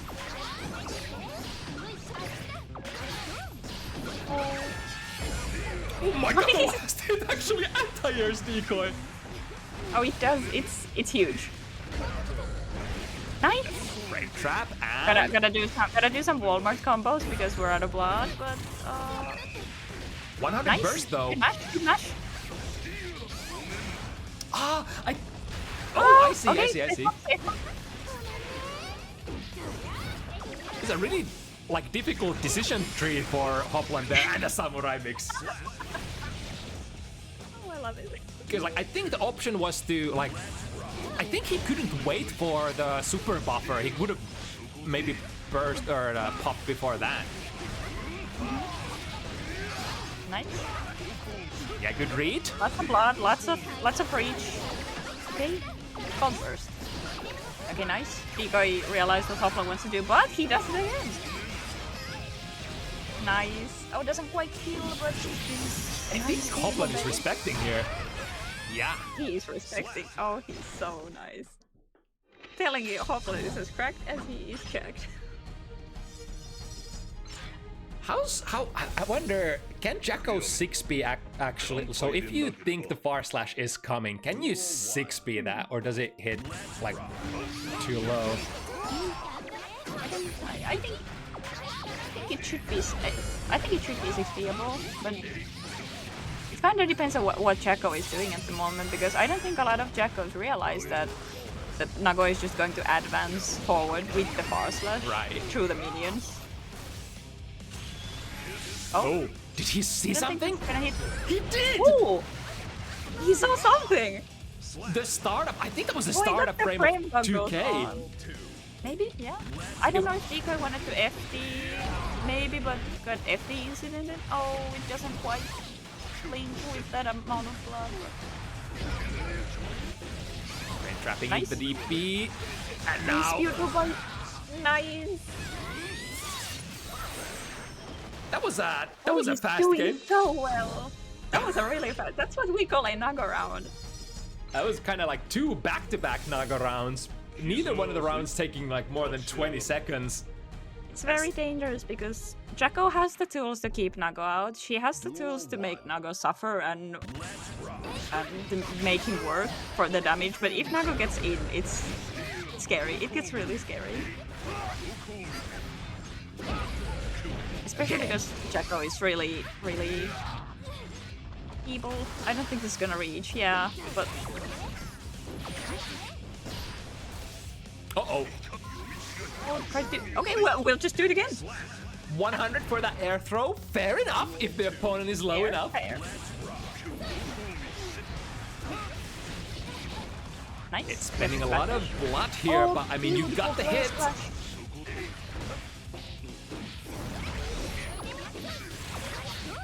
Spent the blue wild assault to set it up. I like that. Using the wire Z before we get to the checkmate position. Oh, but Deknud didn't realize Hoplan's gonna pop. I swear, it's like 3 games that Deknud has lost to those, you know, just not looking at the blood gauge. Yeah, it's like playing against Nago, there's a lot of important things, but looking at his gauge is one of them, because you need to know what Nago is able to do in a given situation. You also need to be able to realize when he is gonna overextend and pop. And being one of the characters it's who... really difficult if you don't play him yourself. Yeah, sorry, go ahead. Oh, that was... Cross up with the blood rage pop. That was, I was about to just say that Decoy Snail has been perhaps lacking these plays where he saves the resources and then goes for the burst, goes for the wire C when the blood is boiling over. They did that right there, but it still just didn't work out somehow. This is a situation. This is a situation Jacko puts you in. This probably should be Decoy's round, but let's see. Let's see. Let's see. I mean, has to take a neutral wall break. Yeah, good disengaging. Yeah, backdash out of that -3 on the new wild assault. Good movement. Used the wrong button there though. Hoplan maybe a bit panicky at the moment, but doesn't pop. Oh my god! It was literally gonna pop out of that. But imagine if they shield did anything against Nago, you would feel the gears tribe. Oh my god! Oh my god, Hotashi, is that you? I mean, I've been saying, him playing that character, it does something. He gets possessed by the spirit of Kakashi, I think. Deknud just leaving. You just walk out, you can leave. That's all he's gonna pop. Okay, We do for have a once, burst Deknud available, can though. actually capitalize off of this. Yeah, but then again, Hoplan is also round up. I'd imagine he does not want to burst here. And the funny thing is, we were talking about this with Reigen during Asumul. It's almost like it's almost like by popping you get an extra, even more stronger turn for Nago if you don't get punished.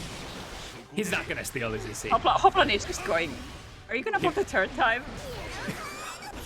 I was like, he just needs to bite, doesn't he? But he technically didn't. Duel 3.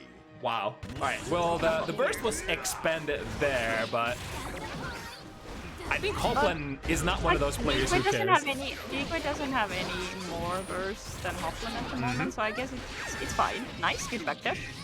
Do a combo, beautiful. I think Hoplan has been getting much better at sort of managing their resources. Nice. Ooh, right? Oh, absolutely. I think the... Oh, no punish there? Doesn't punish because I wonder if it wasn't minus enough since Hoplan was airborne. Yeah. As IB, I mean, he was trying to white while was all good. Retro instead. I think this is one of the situations where it's just checkmate. You literally can't even Hukyo anymore, and then you're up against Jacko full screen, who already has some minions on board. Duel 1. The only thing you could do is super jump, but good luck with that. Yeah, as I was saying, I think the old Hoplan would have like spent a lot of especially tension on combos that didn't necessarily need to be RC'd, but now I think a lot of the combo choices that Hoplan is making is just managing his resources so much better than in the past. Oh, absolutely. He's doing super well these days with his resource management. Okay. It's a bit of a scary situation, but as I said before, Nago needs only be right once. Nice. Damn, with the 6k frame trap once again. What? You evaded Nago's close slash? Okay. Nice. This is gonna be good for blood management. Ah! Oh! Yeah, that's kind of... Okay, well. That's more like what I was expecting from the previous close slash anti-air situation. It was like Jacko's jump B was the button that beat Hoplan in the previous mid-screen situation. I was like, Deknud now? Are you like a crazy person?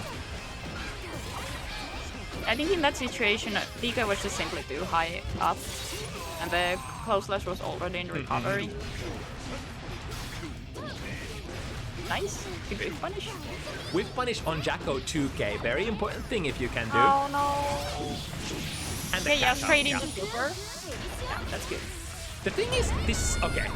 I was about to say, this does top the time, so that means no blood's gonna be ticking down during that animation. Yeah. Immediate burst. Probably good.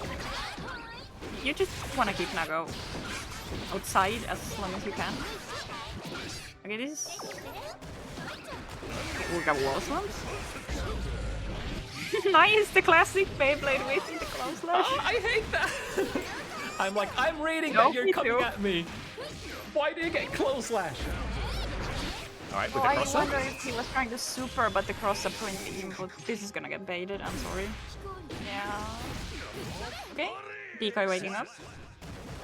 Yeah, definitely not too late. I think it's usually around the 5 points mark where you, at the latest, want to be awake with against your opponent in FT7s, which is exactly kind of the point where Deknud has been polishing up their play. The double parry command, very expensive in terms of resources, but I think This is also very expensive in terms of resources. Nice, nice. Hoplan is like... Hoplan definitely belongs to the school of, alright, if he thinks he's gonna pop, he tries to ram himself at you at all costs in order to... Oh, I mean... Ah! Might have taught him some dirty tricks. Because like at that point, you're doing the high-low spam, and people are expecting you to just continue doing it. But then you just go straight in fight from Beyblade. No, drops it. Oh, but nothing matters. Nice. 2-8 is such a good button in this matchup. I love it. Into super. I don't know. I don't think it's going to kill. Chat, will it kill? Oh, yeah, like you said, it's always gonna kill. Alright, well, Hoplan gets to the 6 points. He's as cracked as he is, Chat. Mankind. Straight from the ghettos, coming from Alepa. A superstar. Momentum burst, keep the prey in the corner. It's a rare opportunity to not have to deal with any of Jacko's bullshit if we can keep her there. See the distance where Hoplan was just sitting before the 2S counter hit. That is pressure. That's the most scariest situation you can be against a Nago, in my opinion. Because like he's just sitting there. He's not doing anything. He can react to anything you do. You don't usually have fast and long enough buttons to hit him to get any sort of pressure started. It's like the only button you could feasibly... It's gonna pop his... Oh, not quite fast enough. Oh, this is so sad. But worry not, this just means Hoplan's gonna get a new blood bar. What's gonna happen? It was a 2P! I know what's gonna happen next. Yep. Yep. I bet your ass if that doesn't hit, oh then... my god, it's so good. Oh my god. So, let me be frank here. I thought I was setting Hoplan up for just absolute demolishment. I thought it was just, you know, we're just gonna give the boy the, you know, the hard lessons. Like you gotta take the L sometimes. Like, welcome to the real world. But I mean, I did ask him earlier if he's gotten any Jacko practice in, and he said that he plays against both Decoy and also apparently Kianator pretty often. So this might be partially the situation where you played someone enough that you know what habits they have. I think you can exploit those. Yeah, I think it's kind of like the relationship that me and Hoplan have as well. One of the reasons why like Hoplan is like easily the best Nago player in Finland in terms of counter strategy against Sin is because we play so damn much. So like he has like such deep insight into what I'm gonna do that it's actually harder for me to play against Hoplan than like some of the more highly regarded Nago players in Finland.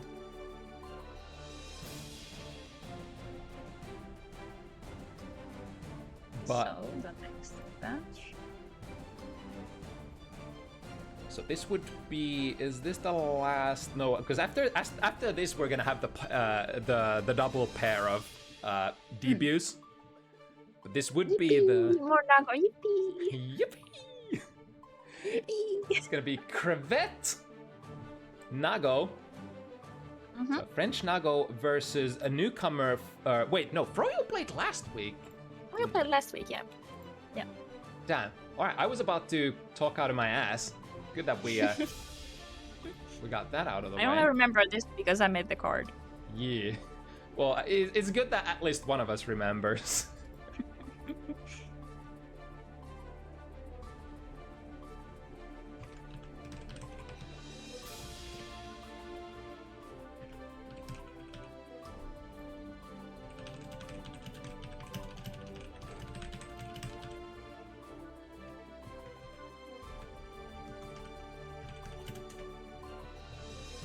I'm going to refill my water bottle real quick. Stay hydrated, chat.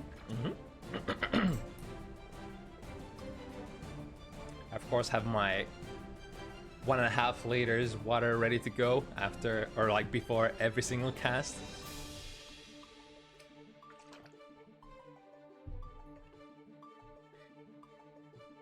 Alright, so Ino is, I think Ino is traditionally fairly okay against characters who are clumsy. Nako is a very different kind of clumsy though. So I think we're gonna need Ultimate's professional opinion on this match. Sorry, just a sec. This is, I think the general consensus is this is heavily Nago favored. Of course, because like the neutral is horrible for Ino. She doesn't have that many good tools to get through Nago's buttons. 5k is really good, 2h is really good, everything Nago can press is really good, but of course everyone is equal in the blender. So if Ino gets her single player going, then yeah, Nago is gonna have as much of a hard time as anyone else. Especially because he doesn't have anything cool like meterless reversals or super jump IAD out of corner, anything like that. Ooh, drop the ender there. But the problem is crevette is very high on blood, so won't be able to get any, you know, guaranteed or safe neutral skips out there. Classic DP into a delay. The clone takes care of the note. And approaching from the air. One of the best trajectories to be approaching from if you think Nago's gonna go for 5 heavy. I mean, you could also go under because we have struck the big tree. Yeah. I'm finding a good hit, and now time to get in there! It's the Rikkami favorite. Literally one of the first RPS interactions or pressure interactions for Froyo goes and cashes out big time immediately. And he's such a strong option to be able to play early on as well, because now that command grab is gonna stay in the back of Crevette's mind probably for the rest of the set, even if Froyo doesn't even use it. Psychic damage. Nice. Good follow. Again, this is also coupled with the horrible neutral Ino is forced to play most of the time. She doesn't have that many good tools to get out of the Nago pressure. This is a lot of blood. Oh, okay. What? What? Ooh, no baseball? counter. Can 2 heavy cancel in the baseball as well? Yeah, it should be. Although I think you might have to, in some cases, you might have to delay just a little bit. Right, because 2 heavy hits yeah. so high upwards, so if you do it too fast, you might just whiff with the super completely. Yeah, that actually looked like that sort of a situation where Zansetsu might have just whiffed.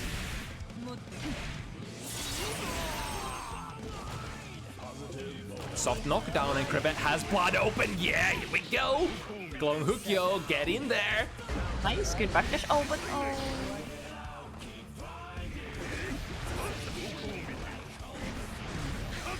I really like the pace that Crevette is playing. Just kind of not like the other Nagos. Oh, it's a small pop though. Not like the other Nagos in the sense that as soon as the blood is open, you try to skip the neutral. Just willing to kind of walk back and forth here and there and try to mix up the that's exactly timing. what I was. Yeah, that's exactly what I was talking about earlier. Because Ino's neutral is horrible. If the Nago is patient enough and can force Ino to play the neutral, then Ino is just gonna be really stressed out and not able to do a whole lot.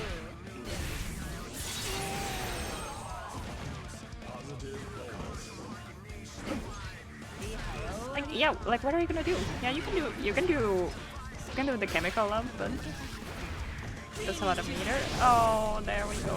And the range. Crevette was even walking backwards there for a couple of frames before the throw even came. Nice. YRC. Oh, he was still in range. Damn. Again? Oh. Maybe a little bit of a knowledge check there. How to punish that super. Because you can absolutely glow flash big hits. It looks very threatening though, unless you know, unless you exactly know the frame situation that, you know, there is a gap between the first and the second hit. Because it is one of those supers that if you block the last hit, it's gonna be plus for Ino, and you. I forget if it's plus, but you lose your opportunity to punish. I'm pretty sure it's plus. Yeah, it was plus in the past, but you know, my boomer mind might be sometimes playing tricks on me. I think it guard crushes, so it's probably plus even though by that regard. And then again there's Nago 6H which isn't plus even though it's guard crush. How did that activation hit? It's like the second or a third time when it just somehow extends far enough. I think Froyo is like trying to press a button or move forward. Yeah, maybe like 2S. I think it Tag 2 was started out once. One character specific tool I really like in this matchup is that if you do Fukio DP, both of them have upper body invulnerability, like just right above the chest. So you can go, if you do the whole Fukio DP, you go through chemical completely. Which is really funny when you just teleport into their face with a huge counter hit. I guess that makes... I didn't actually realize that also Fukio is kind of like sort of shielded on the upper body. That would explain a lot of interactions in the past where I'm like, wait, how does this work? I guess they just want every dash in the game to be equal because dashes have a little lower hurt box. That makes so sense. Even though it's not a traditional dash, they still want it to have like most of the same properties. Are we? Oh my god! It was just about to pop. That was perfect timing. So the funny thing is that Crevette's pop was guaranteed like 6 or 7 seconds ago. It just, you know, because there was a little bit of like a couple of heavy strikes, it delayed the timing. But it was literally just written in the stars that the pop was gonna happen. Oh, beautiful. Actually hits Eno, so the note disappears. Nice. We're doing it? Yeah. But Froyo also pretty smart there, preventing the samurai mix before it gets out of hand. Although I think that the most valuable play would be... The most valuable play would be to let them do it long enough so that the YRC just immediately pops them. But sometimes, like, you can't afford to. You're gonna have to block those mix-ups then.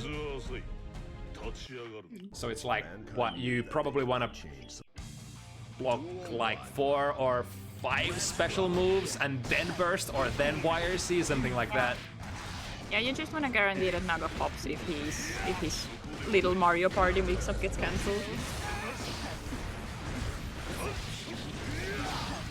But if you're already at very low HP and where any hit is going to kill, it's obviously a really huge risk to try to block it any further. Ooh, yeah, committing into it, knowing that it's gonna kill. Might as well go over the threshold. It's gonna be frustrating that, you know, it looked like Beyblade was totally anti-airing, you know, from those forward dashes earlier. I mean, I wouldn't be surprised if it was.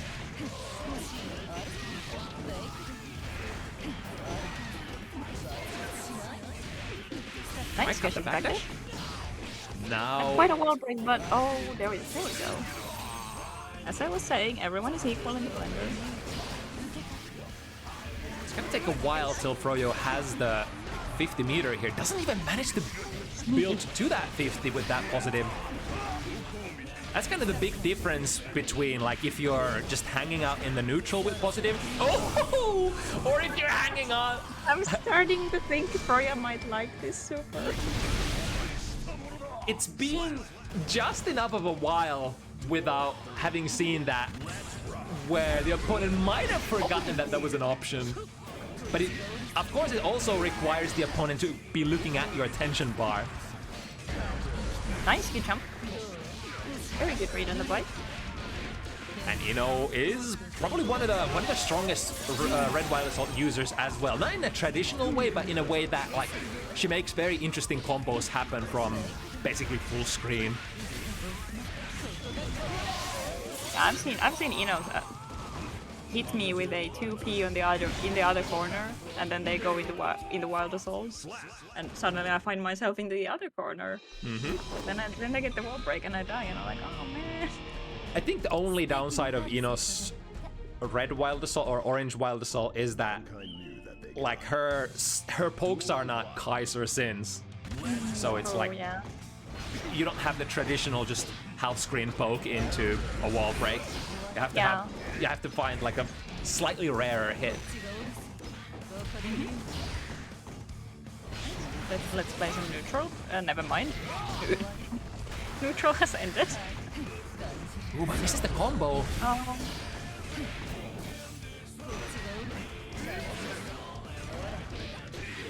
Nice, beautiful 5P. I love Naga's 5P as an anti-air so much. Rare footage of having not enough blood there. The 5 heavy, I think with one more extra bar, could have potentially reached, but doomed to whiff at that amount of resources. Good reaction again. Breaks the note. Yeah, you shouldn't let Enos get away with full screen notes on.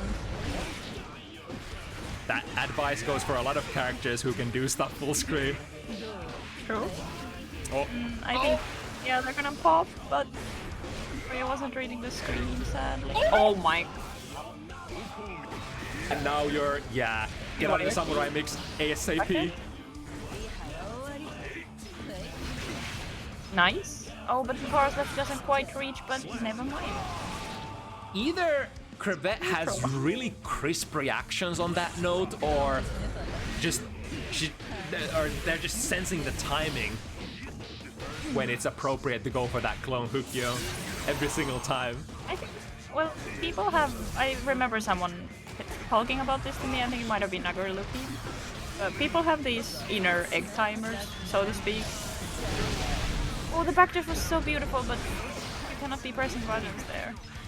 Yeah, people have these inner egg timers where they sit in neutral for long enough and then they're like, okay, I need to do something now. And if you play someone enough, you can probably start to tell where the timer is. Yeah, it's actually one of the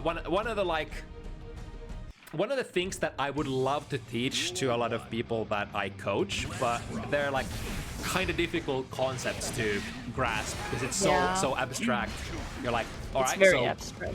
So like, what kind of timing is that then? Is like all you can say is, you know, observe me.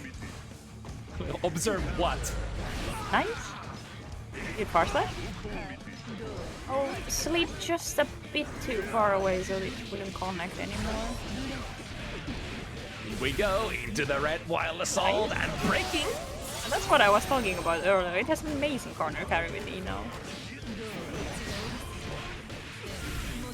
Damn, this is gonna be super. Not quite enough to kill, but the situation is scary. Okay, this BRC. Is that gonna be a pop? Quite enough to. Oh well, we may never know. It's quite a lot of courage for Froyo to just go in against Naga with 100 meter. Is even like on those full resources, almost every single character in this game can just, you know, send the super and then RC it if it's gonna whip.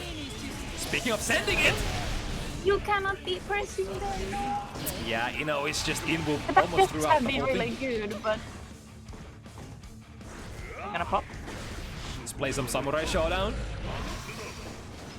Oh, that's a shame. No. Nice. Very season 1.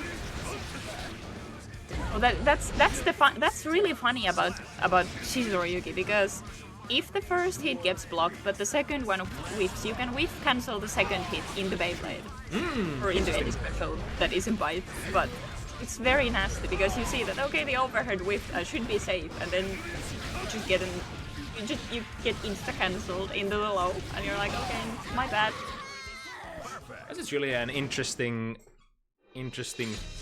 point. I've seen it happen so many times, but I've never actually like internalized it that that's a whiff cancel, and you know. I think it might be something left over from the time when in season 1 Naga's DP was just one move and it would follow up automatically. Nice, beautiful 2S to stop the stroke.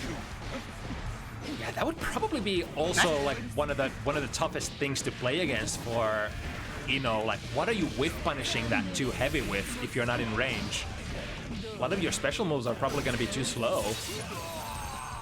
Yeah, it just really loops back to Ino's neutral being awful most of the time. That's the biggest issue. Yeah, this is going to go. This is going to go. Absolutely. The trade with the two. Oh my. Yeah, Naga's DP was not a two-parter before. If you wanted only the first hit, you had to cancel in the Fukia between the hits. But otherwise, if you did DP, it did both the two hits. Ooh, that was from a very far away, the 6B. Damn. Into. Nice. Nope. Beautiful fight. It's gonna put Crevette in a really nice place. Neutral skips are available. Are you gonna throw your... Ooh. Speaking of neutral skips. Let's go again. The far slash doesn't quite reach. Oh, I think that was 5 P'able. It's Yeah. minus, I think. I feel like Crevette is getting caught by some of these sort of knowledge checks from Ino's air stuff. He's like the super, the dives. Generally, like, there isn't much that Ino can do in those situations other than block if she wants to be safe. But again, stuff that is hard to know intuitively unless somebody tells you that this is how it is, or if you... Right. It's as he said, it's just a knowledge check. Well-guided note again. Won't be able to pop it with a 5 heavy. Froyo has been slowly picking up some steam. The ball again. Downloading. Willing to play the safe spacing, but is it ever safe? I guess it was, because if you try to break my note here, you're gonna pop. No. I guess they misjudged the spacing. Nice, catches the DP.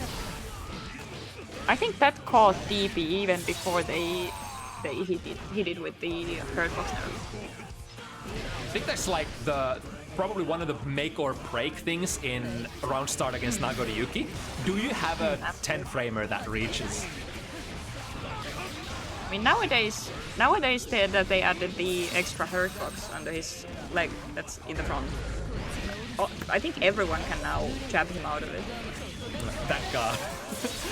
Horrible. Which, yeah, I times. think it was a very good change. It had to go. Because I mean, it is still a very, very strong round start option. It beats, you know, Absolutely. a lot of standing pokes are just too slow to contend with it. And then, let's not even talk about the rewards. It's very strong, but now it's a strong option that you can show every now and then instead of it just straight up invalidating 80% of the round starts in this game. Nice. Yeah, I think the biggest issue here at the moment is that there are just some knowledge checks I don't think Crevette is aware of. Which is understandable because Ino is not the... Yeah, Ino is super knowledge check heavy. Nice. Good. Yeah, good. Going through the note once again. Don't toss that around all willy-nilly.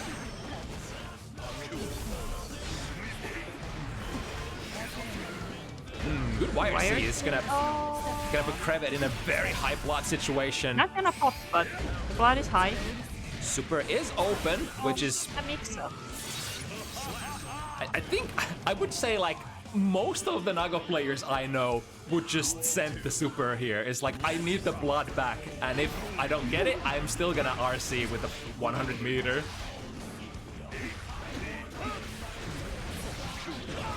Nice. Ooh, I mean, that's an okay very, trade. very funny 2H trade. Ooh, nice punish there. The very late chemical High blood, there's no room for any specials. Nice, beautiful 2S. Nice. To the mix-up You don't game. have to think about the blood bar if it heals. Ego brain.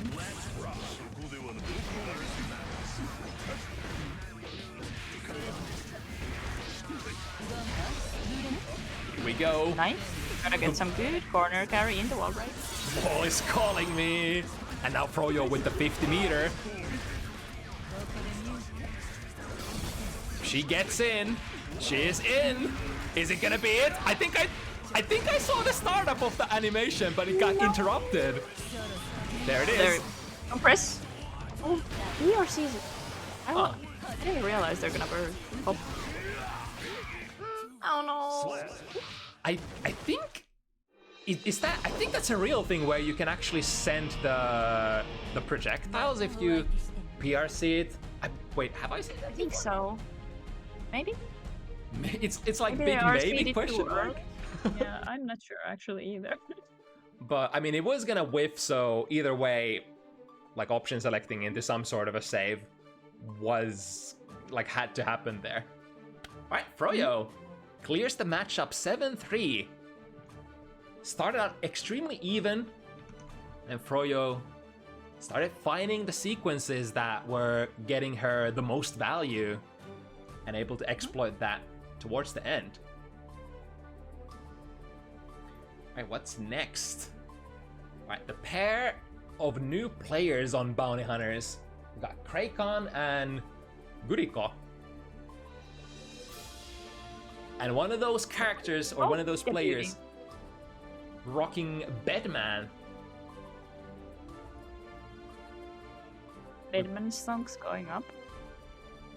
We've only had so many Bedman players since the changes, and it was Hyrule last week showing the sort of the first signs of how to rock the new jump slash.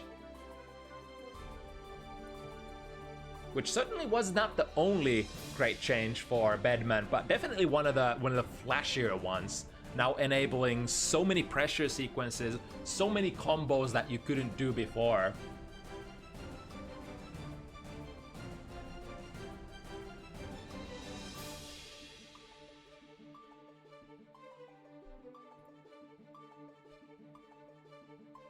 The opponent is gonna be Sol. So Sol versus Bed.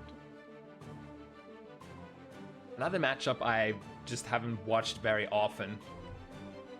Admittedly, because of, you know, the lack of Bedman representation in the European scene. I feel like the players who actually play Bed are like absolutely cracked. So you only get to watch them once in a while on like double elimination brackets.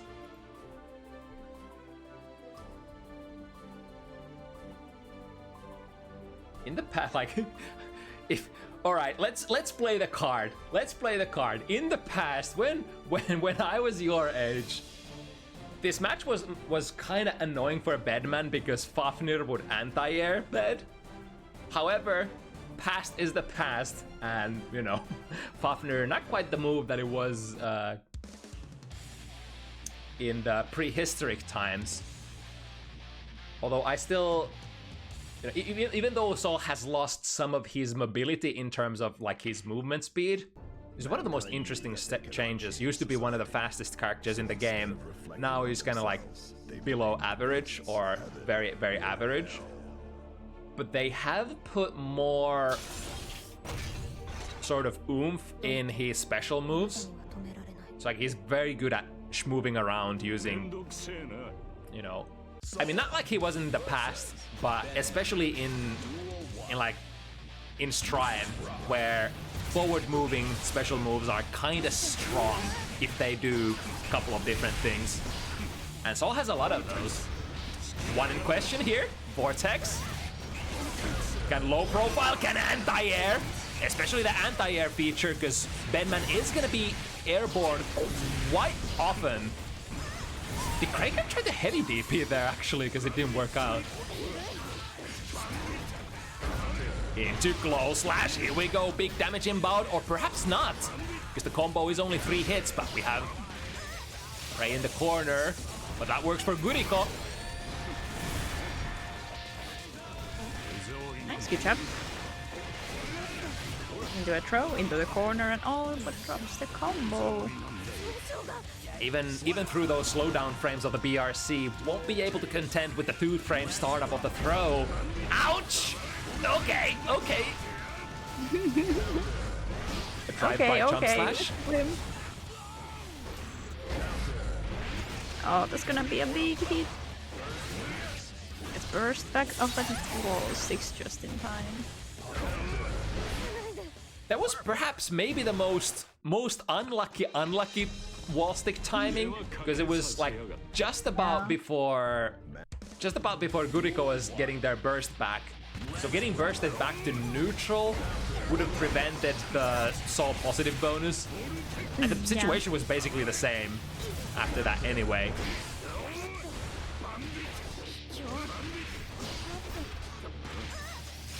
Again, Gurico reaching for the back throw. He gets a small punish, but very awkward position. Bedman, of course, has the 8-way dash, the Magneto dash, which is fairly fast to start up, so... Ooh, with a cross up. Tony. Gets out of there with the Beyblade. Nice. Sticks the leggy out really far. So the crux of Bedman gameplay, usually, yeah, it's gonna be a punish. You have to perform a special move to start your error timer, and then eventually the error is gonna be released as a follow-up attack, regardless of what your character is doing. That's kind of the how you loop pressure as this character in optimal scenarios. Although Bedman as a character is good interrupt. There's a lot of difficult timings when it comes to his pressure. It is again the vortex. I swear, you think it's like a high risk kind of a tool, but considering how often Bedman is in the air or doing something that can be low profile, it just hits like a charm. Or in many cases like a truck, depending on what combo follows. Assault? No. Bedman also one of those unfortunate characters with 0 cuts, so every hit is going to feel like something. Basically, the zero guts characters always have to be worried when they go under 50 health. Am I gonna be just one touch killed after that by characters like Soul, Anji, Nago, Slayer? Nice. We are at that threshold, luckily for Gurico. How the Beyblades have turned. Oh no, it's straight into a throw, alright. I think Gurico will much more happily take that than a close slash. Nice. Let's play some keep away. Nice, beautiful interrupt against the vortex. Yeah, I think that was 2K. I'm actually having little difficulties to distinguishing between Bedman 2K and I think it was 2S. 2K, yeah. Yeah, that I think it was 2K. Yeah. One where he sticks his little leggies outside. Yeah. It should be the same move as Exert animation-wise, if I recall correctly. Spectating is looking a bit choppy. I hope the connection itself for the players isn't bad. Xperience to Germany, it should be fine. Okay, we do some installing. So what this? Oh, using the. Oh my god! Kind of like that, using the threat of the. You know, the install follow-up being uninterruptible, sort of, as a threat. To force the opponent. I think they wanted to jump cancel to burst bait, but they just ended up eating the burst instead.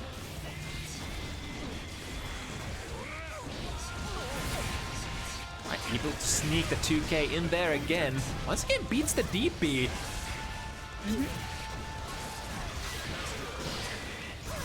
So against Soul's 5K is probably very strong against the jump slash into jump D cancel. Even though it was made tighter, I think now, it's still, you know, there is still a gap. Next punish, immediate burst from Gurico. Ooh, the 6 speed. Looked for a moment it was gonna cross up. Try to 2K again, however, Bandit River goes over, but the back turn incident. Oh, the 6-8. I wasn't quite able to make the combo work. I think that's it. That should be probably one of the better starters for Bedman. Duel 1. Let's rock. Ooh, the very late cancel there, frame trapping. Oh, To the other that was side. a very funky hit. The jump D, the stuff that you can actually do with jump D now is increased manyfold with all the different changes to Bedman's air game. I've the seen frame some trap? of the very funky Bedman jump as combos. They kind of remind me of Geo combos in a way, the way you bounce your opponent around in the Yeah. screen. Again, it's the vortex. Gurico has been tried to again go for the very delayed cancel on the Beyblade, but this time Kreikon is ready to block it. Oh, that was kind of cool. Knew it was gonna stick, huh? That was cool. It was kind of silly, but it was cool. Because like in Nice. case they somehow built the meter. Oh, These wow. are some really funky interactions on my screen. Definitely stuff that I'm not used to seeing. Then again, I'm not used to seeing a whole lot of Bedman stuff to begin with. We don't have RC here, so this is gonna be punished. Like if you have the 50 meter, you can go for the Beyblade RC and then extend the pressure long enough so that your error comes out. Who was waiting for it? Most delayed burst fade I've ever seen. 3 side switches back to back. But now committing to a very deep command grab. There we go, we got the error rolling. Chooses to unleash it prematurely, which is also an option that you can utilize. I think it's like, considering the skill level of the matchup, it's kinda high-level stuff to rock with your auto-timed or like the automatic errors. So you might actually be able to print more value by just forcing them to come out with your... I forgot what the move is called, but you know, you have the 2 moves. One that delays the error and one that produces it immediately if you have it rolling. Yeah, no. Duel 1. I forget the names also, but considering how Bedman's moves are named, maybe they'll let me off the hook with this one. Yeah, I think Bedman is one of those characters who you kind of have to come up with pet names for the moves by the community, because like nobody's gonna actually remember them. Ooh, there we go, calling the error early and preventing Sol from air dashing in.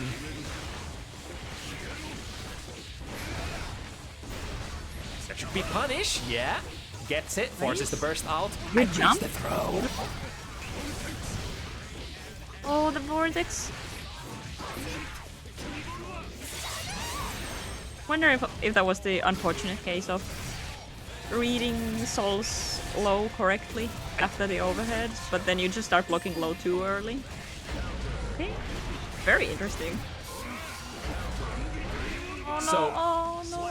I'm gonna reveal something that my frame goggles just saw during some of those slowdown frames. Sol was trying to take his headband off. I think Kreikon was trying to input HMC during one of those, but I mean, I can't be sure. But some wild stuff might be going on behind the scenes. Okay, trades. Yeah, even on block the jump slash Some now. pressure going. Oh my god, what an intercept! I see their throw. Gurico does have the massive life advantage here though. So we could potentially play the rest of the round just zoning. Just late cancel again and a DP Nice. from... I think that just barely dodged the DP. Yeah, I'm it looks like it is the SDP, which does have the invis, but Gurico is using the super disjointed moves that Yeah. doesn't like just allows him to not interact with the DP at all. Now, little German boy, don't back yourself into the corner. Oh my god, this corner is full of soul. Oh my god, Okay, gets this a back throw. corner is Oh, but the full of soul smoking. Again, committing to the throw and I think that was 6H. Is that the finish shimmy? The jump? Try to bait their throw? I know especially like rookie players love that kind of shimmy a lot, especially like Soul players. Like dashing at the opponent and then at the very last moment going for a jump and then coming down with a good jumping button. A little late with the close slash here again. Yeah. Your meaty isn't it?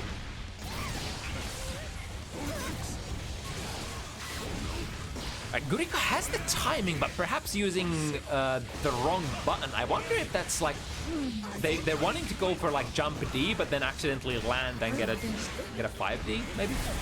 Yeah. I mean the 5D even. I think it might have worked if they had just proceeded. I don't like if there are accidents, then Gurico might not be aware that they got the 5D. Okay, corners themselves. Interesting. Yeah, too Just far. trade some wires. Beautiful.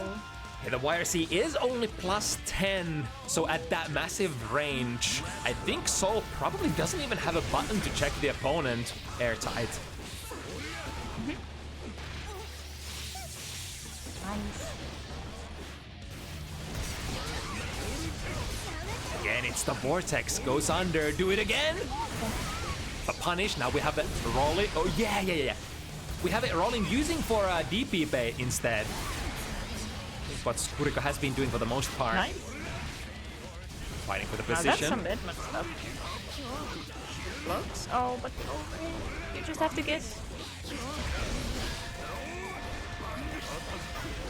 It spins the 50 burst on Wild Assault, but doesn't quite get.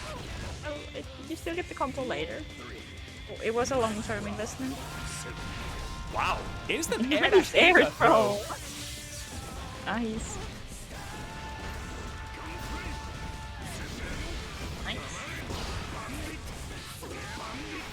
I think Gunflame is minus, but the spacing it leaves you on is a bit awkward. Yeah, I think even on like it used to be a way to create plus frames for you, but since this sort of it was changed that it advances fast, I think it shouldn't be plus at any range anymore. I think it's -8 point blank. I mean, I guess like, you know, from the range where it actually just you use it as a neutral tool and then it advances and then at the very tip end the opponent blocks it, like sure. Yep. But now Kreikon is potentially working on a clean sweep. I think it's kind of like the reward aspect of the game, which is like understandably very hard to contend with when you're playing against Soul Bad Guy, who just kind of like shits damage from left and the right and high and low and everything. Like Gurico has been having they've been getting some really good pressure starters and these really good back throws, but then they just can't really keep the flame alive. That was very good though. Went for a malfunction there. And like it's not like Kreikon has been like blocking very successfully either. It's like, you know, you score a lot of hits, but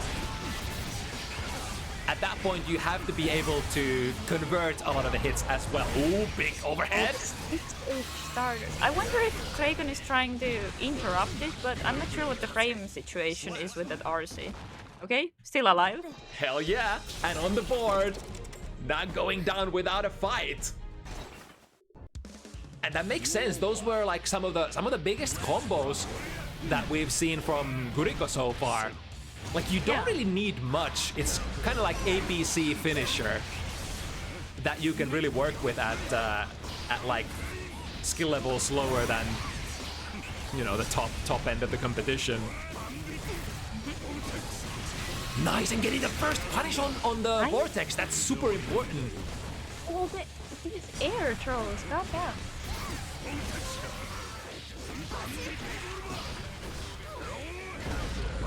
Oh, Found the 5 heavy frame trap. And now chip damage is a potential. Don't even need to think about it. Just pedal the far slashes. That's what So Bad Guy is all about. And now Kreikon is on their first set point.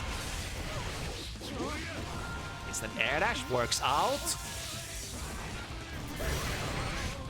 Ooh, the Nice. And shows the clash into True West plus the tears, right?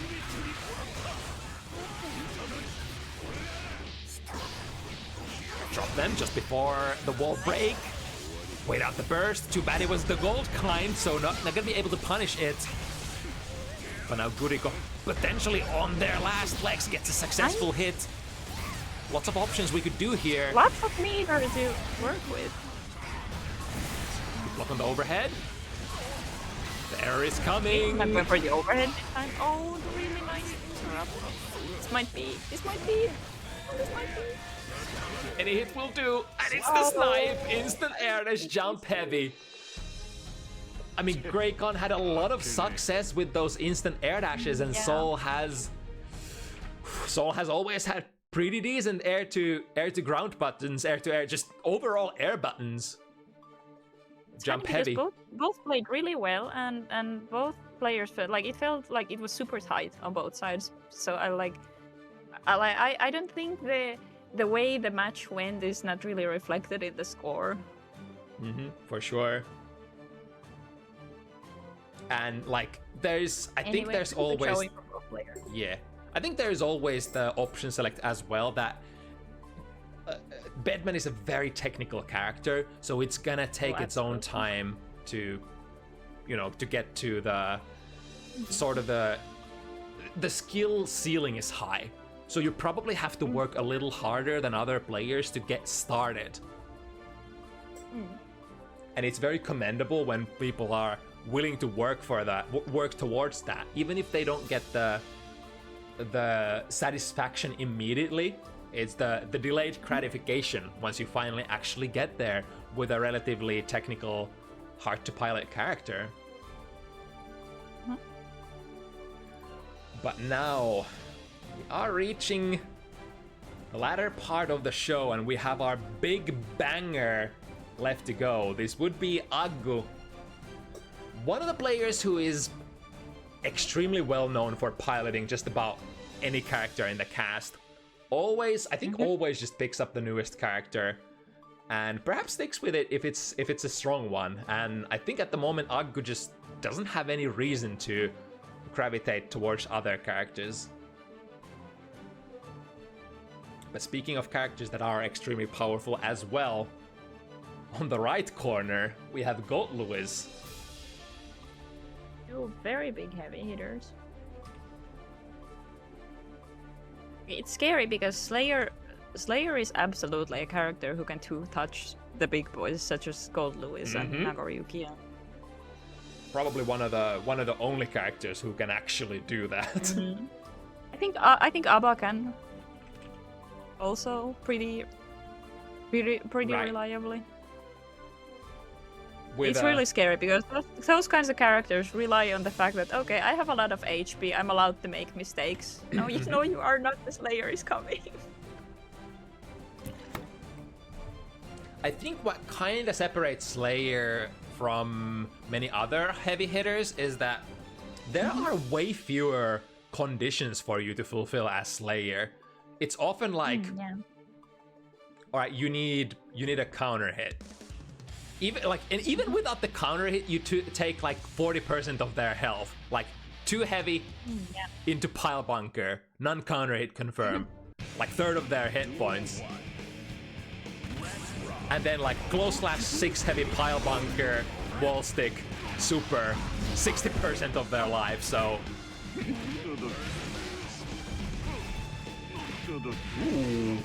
scary, or immediately sort of cashing out on the potential respect that guessing has. It's of course extremely common to start rounds or start sets with slow pace and kind of check out what your opponent wants to do. Time to sweep the floor, And the OTG is enough! Nice. God damn, that's a lot of damage. OTG is enough. Gold Blue is also a very scary heavy hitter. It's like, it's gonna be the blink and... Blink and... You blink and it's over in a matter of seconds. This is, by the way, the close last 6 heavy pile bunker into super kind of conversion. This is gold, Lewis. Any hit is gonna finish here now. Into... Are you willing to press? You did press! Far slash. Pedaling the far slashes That's like he was... scariest. Yeah. It's kind of like similar gameplay as compared to Soul. Of course, you don't have Soul's mobility, but instead your bar slash moves forward so much. Yeah, but like the scariest thing about Slayer is that you have to press, you have to sometimes take the risk and guess, but you really die if you guess wrong, or if you pressed at the wrong spot, and then Drone takes care of it. I'm sorry, I'm looking for this. And Slayer also has like so much junk. He could do a lot of stuff. You could try to argue like, all right, there's just so many things you can do from like dandy steps, but it's actually quite a bit of different things. Backdash works out. Rare footage of Slayer backdash pressure doing is anything. fundamentally flawed. And then there's also like 2S, like sorry, 2 heavy. 2 heavy is like one of the best buttons in the game to sort of cash out, and combines perfectly with the far slash pressure. Ooh, gonna collide with gonna go through. Hello. Dead on time. Are you okay? Nice, beautiful confirm. That's so smart for Aggu as well. If you have the 100. Like, there's nothing as scary as Gold Lewis drone, so you will super happily spend the 100 to just get rid of it. And now looking for one more hit. Ooh, luckily it was a trade for guessing game this time. Yeah. Oh, the side switch. Missed the perfect loop there in the ending, so Guessing Game actually has a chance to turn this around. I think I remember Shady telling me that the pile loops are really, really hard on big characters because the 2H just doesn't connect as it should. You can still pile loop heavies or like big bodies, but it's just way more difficult on everyone else. So I can see in situations where someone doesn't want to risk that, okay, I will try to pile loop this big body and then I drop it and I die instead. Instead just leave the loop shorter. Right, Universe into lots of damage, you already know, but I think at this point the damage of the combo really doesn't matter that much, because like, you're gonna die on next hit anyway. This will get Aggu out of there. Yes. Out of the corner, but back to neutral. Ooh, the whip punish. Waiting for the burst never comes. Aggu still feels like they have enough life to spend here. Guessing Game is living on a magic pixel here. This is very scary. Oh, and very close.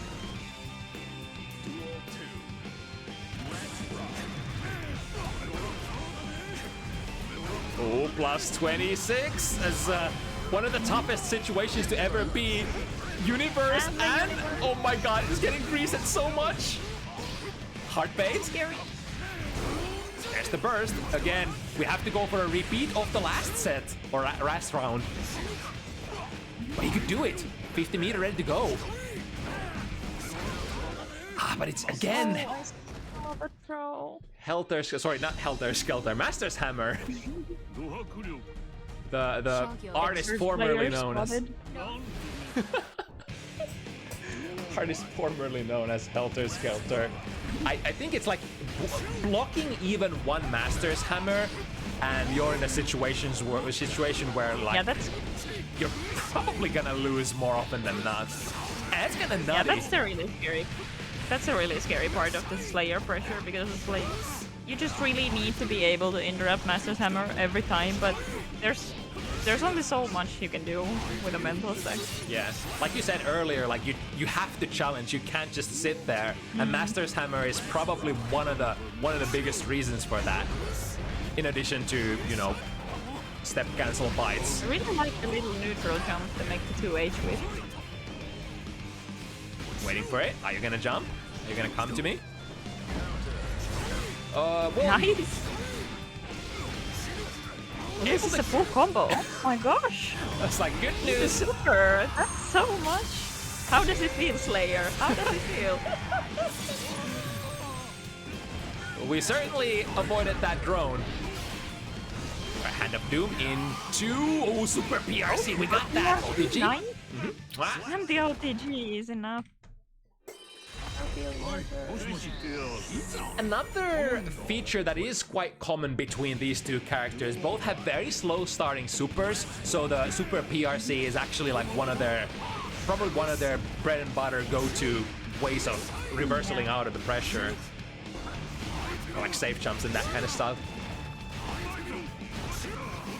We are hammering. Look at this chip damage. Aggu hasn't taken like almost any hits. They're already at Yeah, it 0 was health. also chip damage from Behemoths. It's really scary. This is also really scary. It's gonna basically equalize the situation, and now the mix-up. Safe jump is available if you want to go for it. Although Luis doesn't have any relevant reversals at this point. Too far. Saved by just a little bit, but here comes the chip damage, I think.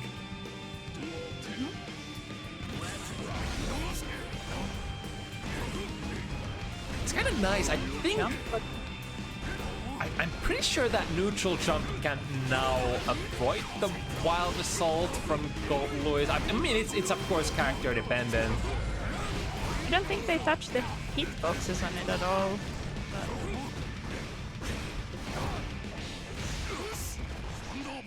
Alright, set the drone. Make sure that they're not gonna jump out of it for free. Is that a kill? Yeah. With the pile bunker, wall stick gives GuessingGame no remorse, no time to burst either. Mm-hmm.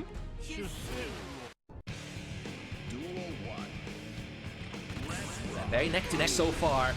With the micro dash at round start meeting the big fist of Slayer. And the forward moving momentum double jump, completely avoiding the drone. Big RPS win. And now for the reward. RC, you're so dead. Slayer moment. I think one of the greatest features for Aggu so far is like the ability to avoid those drones from a lot of situations. Yeah.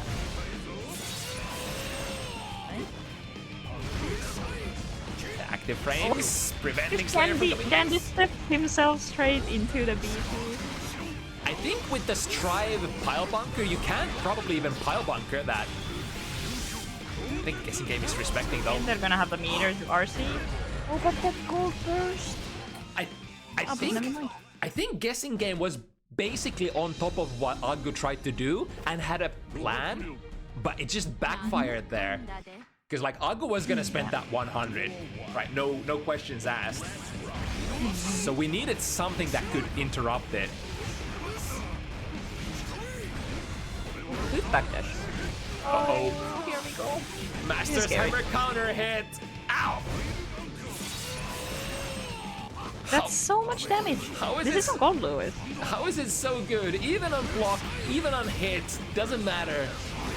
I mean, I guess it's Doesn't like matter. on normal hit is kind of like whatever, and Slayer just gets Yeah. Oki, but Yeah, I don't think Slayer gets anything from it if he doesn't have meter or if it's not a counter hit. but like Slayer's left-right Oki is kind of annoying to deal with. Or the like even the same side, the with Mappa into a meaty throw or a meaty close slash or whatever you want to get. Yeah. Ooh, 6 heavy, or sorry, 6k being used 3 times. Damn, Aggu, how does your mom let you have 3 6ks in a row? None of them hit even. I'm pretty sure it's plus on block Why like not? all 6ks in the game. Yeah, I'm pretty sure. Right, Aggu making the conscious decision. Actually, Nago 6k is on the -2. Damn. I mean, I guess that's the only one then. It's an outlier when you think of all the other 6ks in the game. All of the other are like, you do a little hop that you can interrupt if you're away, and then they end up plus if you don't. So it just serves a very different purpose. So we got some very nice beam attack. It's a lot of damage. Nice! Doesn't quite kill, but I like the RC to stop Aggu from bursting. And he's gonna take that burst to his grave. Yeah, it was pretty much a checkmate. White Wild Assault. Like, you just can't get out of that. And Yeah. I'm gonna tell you this much: GuessingGame was buffering an RC there after the Wild Assault. So like, there was literally nothing that Aggu could have done anymore, I think. Speaking of Wild Assault, it's good job.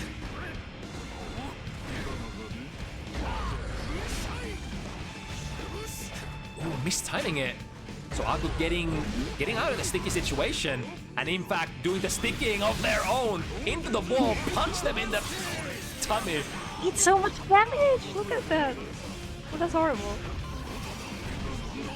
I guess that's a decent RPS win. Was able to not only avoid the 50 meter of Nice. GuessingGame, but also the drone.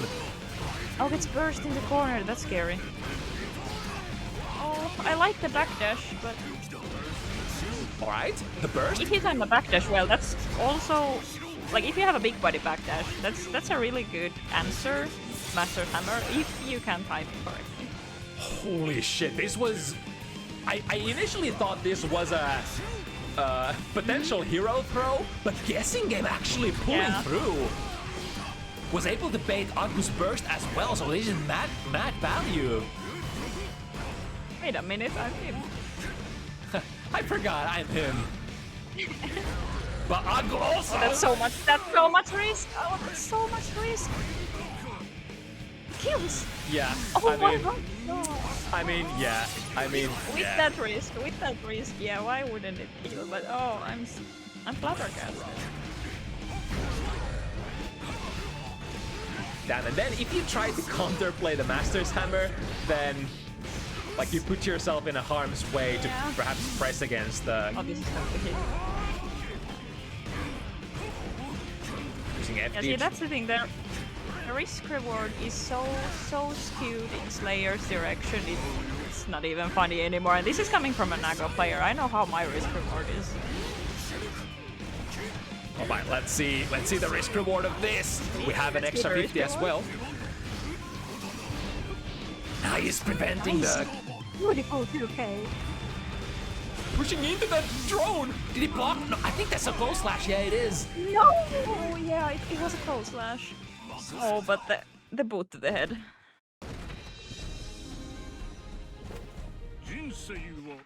The dead on time or the super mappa, however it's called in this game, is such a weird reversal move as well, because it gets you Yeah. out of there. It just cleaves the screen immediately. It also has some pretty funny weak punishment potential. Let's say you're a Nago, you're in full screen, and I'm like, hey, I'm gonna play some neutral with my 5H. Aggu recognizing that the Hand of Doom on block is -7, so got a RC, and then got a RC, and then I'm gonna go to town. And then It's like you hammer anything on block, just a couple of far slashes, and then you RC, and then you're like, huh, I'm just gonna win if I hit here, huh? that's a shame. Cold Lewis wall bounce combos look really funny. I like them. There we go. Finally getting an interruption when Aggu is trying to, or like tries to jump out of the drone. I think that has been one of the like hardest things for GuessingGame to deal with in this set so far. Like just preventing Aggu from Wait, where did that Robinson go? Did Aggu cross up there? I blinked and I missed. Weird things going on. Too many things going on. I missed it as well. To take this soft knockdown. Now what are we doing? That's a hit. That's a burst. -3. Gets out of there. There's a burst. Oh. Active frames. Those are extremely committal active frames though. You whiff a Behemoth Typhoon and you basically open yourself up to being counter hit punished by K-Mappa.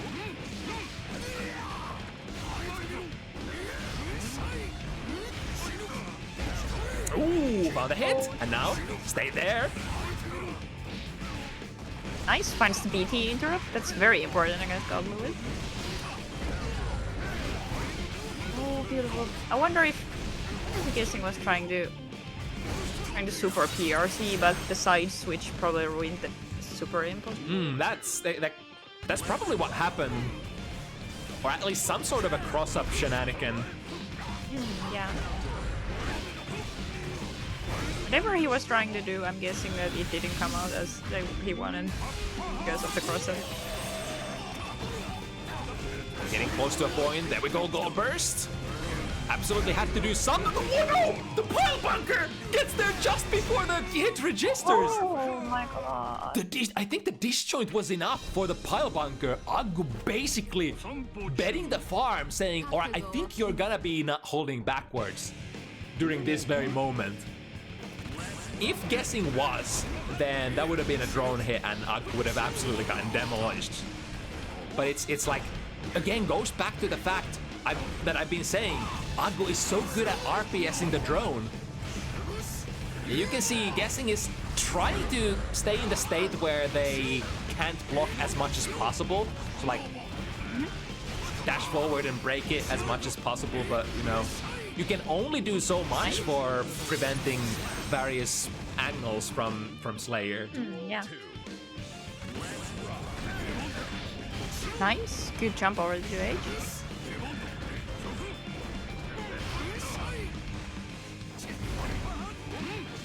Ooh, that was actually a punish, so the punish?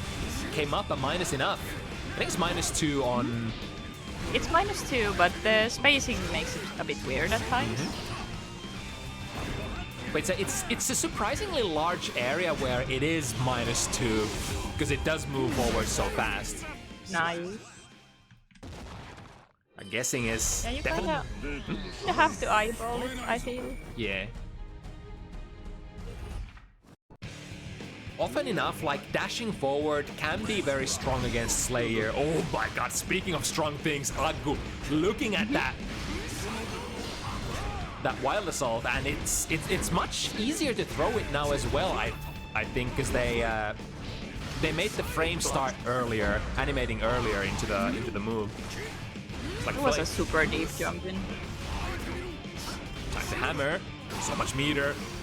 Ooh, didn't cancel. He flashed into RC forward. That's so cool, actually. This is not gonna hit anymore. Oh, it was so cool. Like, it was such a cool combo otherwise, because the BT wall bounced Aggu back, but then GuessingGame picked it up with another BT that threw Aggu back into the wall. 6B going under the bar slash. Nice. Round stock from Aggu. Already about to die. Quick confirm into super. That was brilliant. Too bad it didn't do enough damage. Yeah, Slayer also one of those big boys with the same defense modifier as a Zero Blood Nago, and I think he was Guts 3. Yeah. So it does take a while to... Oh no, not on the potential last match, no.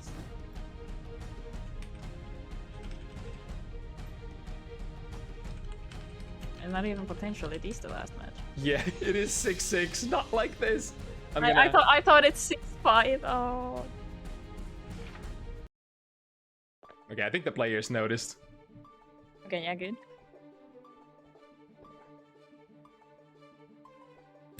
I think Aggu might have just disconnected as well. Server's doing stuff. Oh. Yeah, the servers have been. They have been.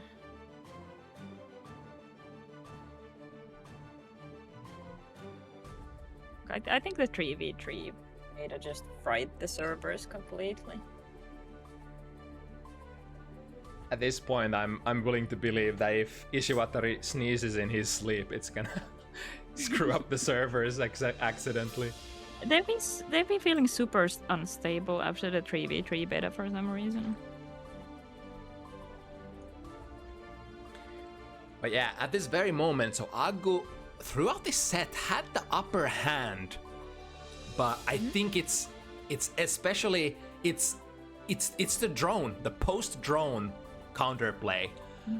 Aggu for the first 6, 7, 8-ish games got away with like a lot of like step cancel jumps and supers through the drone and what have you. Now GuessingGame has been preventing all of those counterplays for the last, I don't know, 5, 6 times, which has forced Aggu in a situation where they don't really get to play their game. They get to block. They get to do this. Backdash. So last game of the last set of the day. Luckily, we are playing Stripe, so that burst is gonna come back relatively fast, but... Or will it? Or will it? Is that burst whiff just gonna... GuessingGame could actually kill here with a good starter. If it doesn't wall break, Aggu's not gonna get the burst back. Aggu does have the pressure. Nice whip punish there with the 6 heavy of all buttons.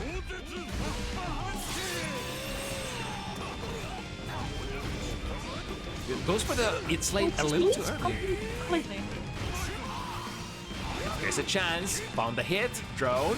Hold still and let me pressure baits the YRC. Oh no, that's scary. Hard bait. Aggu doesn't go for it. Okay, last game, last round. Final Luigi. Both players have the burst resources. The 5K prevents the white wireless not coming in. That's a K button. That's faster than 9 frames. Oh wait, is it that exactly 9 frames? I forgot. Either way. It's 7 frames, but the range is the issue because it's like a far slash at this point. It goes so far. Aggu looking for the last very hit. bad for guessing. Again, the stutter step forward. I have to pull off a miracle. Miracle called White Wild Assault. Oh, the backdash! Oh, that could have been really scary. Oh, but... Oh, that was so good. And I think that was that from a guard crush as well, or YRC goes into the left, right, and just... Aggu says basically, I think you don't have the balls to block this. And I think nobody does. I think almost everybody will reach for the YRC, reach for the burst, reach for the deflect shield, do anything in your power to just prevent having to guess with your last hit point there. But that came down to the basically the last moment, so really nice for GuessingGame running it back. GuessingGame, another, like, we didn't talk about this much, but another Italian Stripe player, and I feel like every single Italian player I see, very far and wide, but when you see them, they usually deliver really hard. We have likes of Guessing and Reveal and who else? Lots of great talent. Also known as Jetstream. They have a lot of good players. So definitely no shame dropping this match on a literal last interaction. Yeah. It's you had to guess. It is a guessing game after all, and you live and die by it.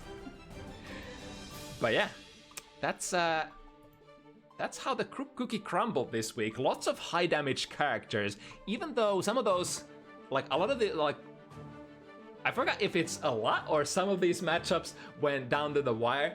Lots of really high damage characters this week, so we're basically finished the whole shebang in 3 hours. Now, if you want to sign up next week, you know the deal. Join Discord. We have instructions there.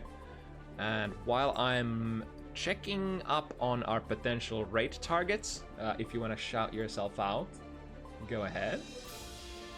Go follow Daily Nagoriyuki, that's all. Actually, do I have your card somewhere in here? This one? That one.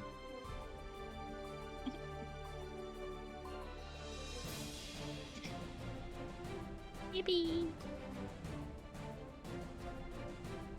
Is it actually slightly too early for gender neutral to be online? If so... I don't know if Reload is still going. Yeah, I think Reload is...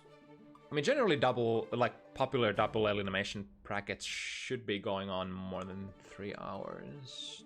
Yeah. They are currently on, let's see, winners finals, so... Winners finals, nice. So they just started top 8, I think.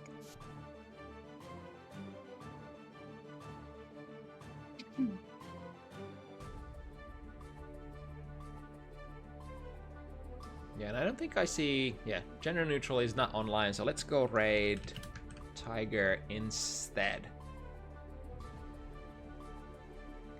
Alright, but another really fun week to cast. It's always like when... You really feel like when it was a tough week, or like when... Let me put it from the other point of view. Whenever I feel like I'm not tired at all after the cast, it's like, damn, the games were so good that I didn't even notice I was tired. And it feels like one of those weeks. Especially with the last game being so hype. But yeah, that's it from us. Tune in next Sunday again.